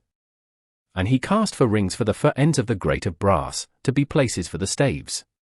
And he made the staves of shittim wood, and overlaid them with brass. And he put the staves into the rings on the sides of the altar, to bear it withal. He made the altar hollow with boards. And he made the laver of brass, and the foot of it of brass, of the looking glasses of the women assembling, which assembled at the door of the tabernacle of the congregation. And he made the court, on the south side southward. The hangings of the court were of fine twined linen, 100 cubits. Their pillars were 20, and their brass end sockets 20, the hooks of the pillars and their fillets were of silver. And for the north side the hangings were 100 cubits, their pillars were 20, and their sockets of brass 20, the hooks of the pillars and their fillets of silver. And for the west side were hangings of 50 cubits, their pillars 10, and their sockets 10, the hooks of the pillars and their fillets of silver. And for the east side eastward 50 cubits. The hangings of the one side of the gate were 15 cubits, their pillars 3, and their sockets 3. And for the other side of the court gate, on this hand and that hand, were hangings of 15 cubits, their pillars 3, and their sockets 3. All the hangings of the court round about were of fine twined linen. And the sockets for the pillars were of brass, the hooks of the pillars and their fillets of silver, and the overlaying of their chapiters of silver, and all the pillars of the court were filleted with silver. And the hanging for the gate of the court was needlework, of blue, and purple, and scarlet, and fine twined linen, and 20 cubits was the length, and the height in the breadth was 5 cubits, answerable to the hangings of the court. And their pillars were 4, and their sockets of brass 4, their hooks of silver, and the overlaying of their chapiters and their fillets of silver.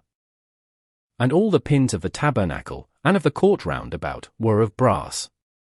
This is the sum of the tabernacle, even of the tabernacle of testimony, as it was counted, according to the commandment of Moses, for the service of the Levites, by the hand of Ithamar, son to Aaron the priest. And Bezaleel the son Ui, the son of Hur, of the tribe of Judah, made all that the Lord commanded Moses.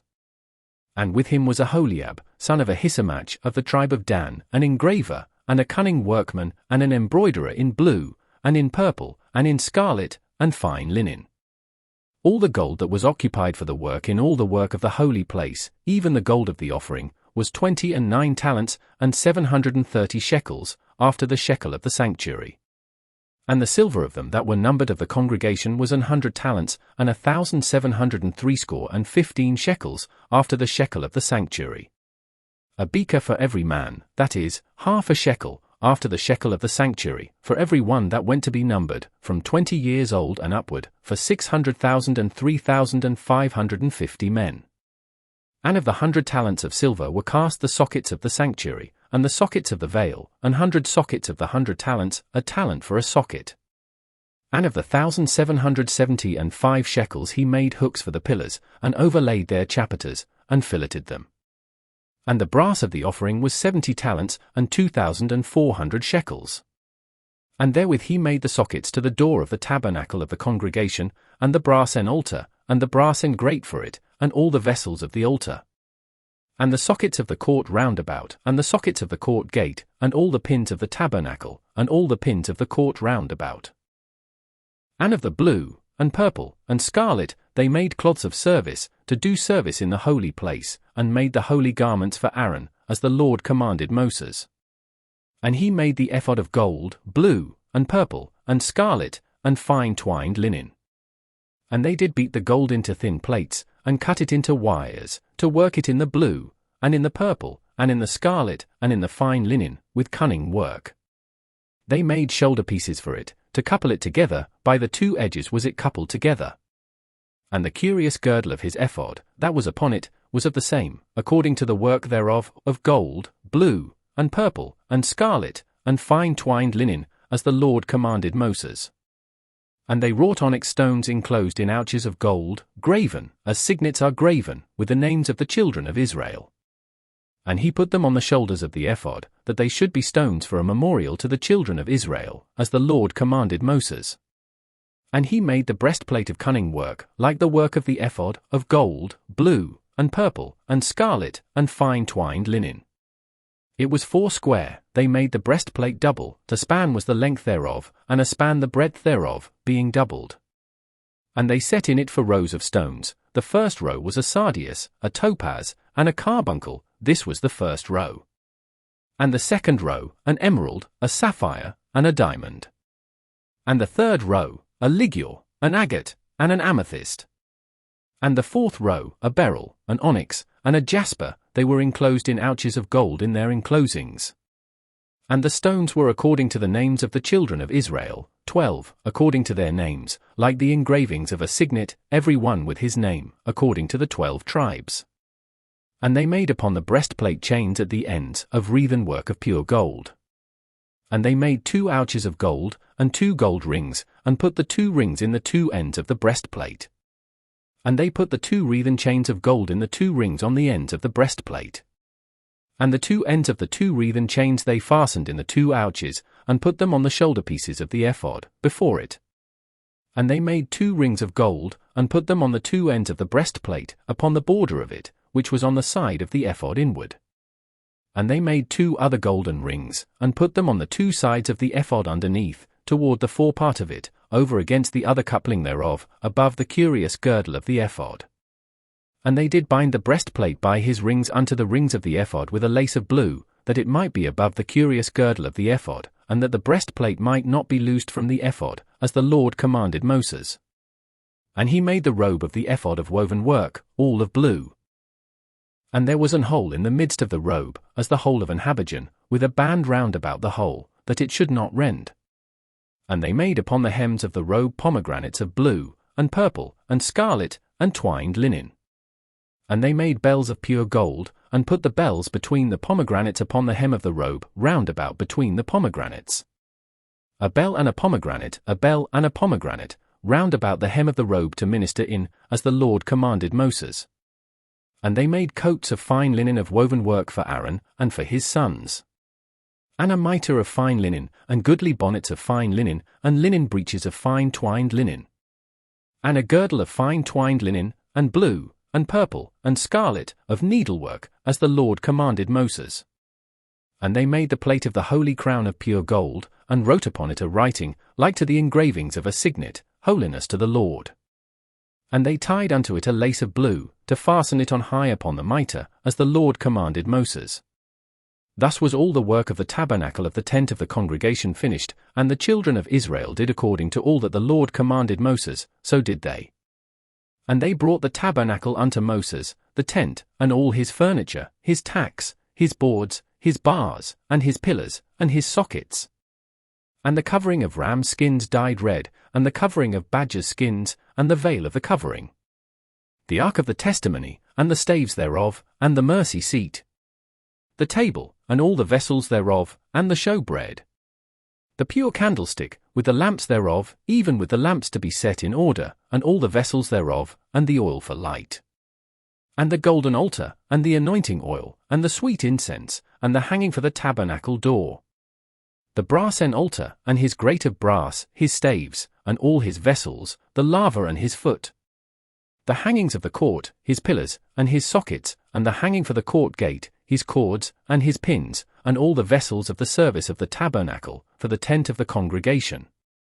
The cloths of service to do service in the holy place, and the holy garments for Aaron the priest, and his sons' garments, to minister in the priest's office.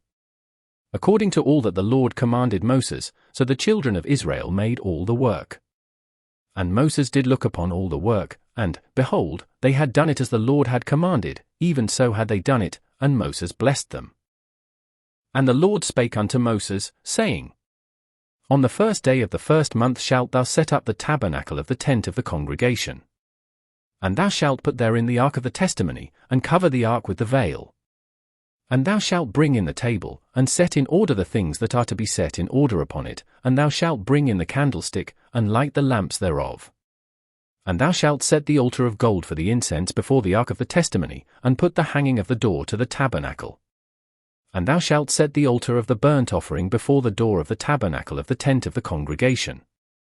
And thou shalt set the laver between the tent of the congregation and the altar, and shalt put water therein. And thou shalt set up the court round about, and hang up the hanging at the court gate. And thou shalt take the anointing oil, and anoint the tabernacle, and all that is therein, and shalt hallow it, and all the vessels thereof, and it shall be holy. And thou shalt anoint the altar of the burnt offering, and all his vessels, and sanctify the altar, and it shall be an altar most holy. And thou shalt anoint the laver and his foot, and sanctify it. And thou shalt bring Aaron and his sons unto the door of the tabernacle of the congregation, and wash them with water. And thou shalt put upon Aaron the holy garments, and anoint him, and sanctify him, that he may minister unto me in the priest's office. And thou shalt bring his sons, and clothe them with coats. And thou shalt anoint them, as thou didst anoint their father, that they may minister unto me in the priest's office, for their anointing shall surely be an everlasting priesthood throughout their generations. Thus did Moses, according to all that the Lord commanded him, so did he.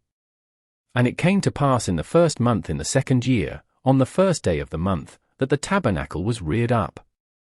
And Moses reared up the tabernacle, and fastened his sockets, and set up the boards thereof, and put in the bars thereof, and reared up his pillars. And he spread abroad the tent over the tabernacle, and put the covering of the tent above upon it, as the Lord commanded Moses. And he took and put the testimony into the ark, and set the staves on the ark, and put the mercy seat above upon the ark. And he brought the ark into the tabernacle, and set up the veil of the covering, and covered the ark of the testimony, as the Lord commanded Moses. And he put the table in the tent of the congregation, upon the side of the tabernacle northward, without the veil. And he set the bread in order upon it before the Lord, as the Lord had commanded Moses. And he put the candlestick in the tent of the congregation, over against the table, on the side of the tabernacle southward. And he lighted the lamps before the Lord, as the Lord commanded Moses. And he put the golden altar in the tent of the congregation before the veil. And he burnt sweet incense thereon, as the Lord commanded Moses. And he set up the hanging at the door of the tabernacle. And he put the altar of burnt offering by the door of the tabernacle of the tent of the congregation, and offered upon it the burnt offering and the meat offering, as the Lord commanded Moses. And he set the laver between the tent of the congregation and the altar, and put water there, to wash withal. And Moses and Aaron and his sons washed their hands and their feet thereat. When they went into the tent of the congregation, and when they came near unto the altar, they washed, as the Lord commanded Moses. And he reared up the court round about the tabernacle and the altar, and set up the hanging of the court gate. So Moses finished the work. Then a cloud covered the tent of the congregation, and the glory of the Lord filled the tabernacle. And Moses was not able to enter into the tent of the congregation, because the cloud abode thereon, and the glory of the Lord filled the tabernacle. And when the cloud was taken up from over the tabernacle, the children of Israel went onward in all their journeys. But if the cloud were not taken up, then they journeyed not till the day that it was taken up. For the cloud of the Lord was upon the tabernacle by day, and fire was on it by night, in the sight of all the house of Israel, throughout all their journeys.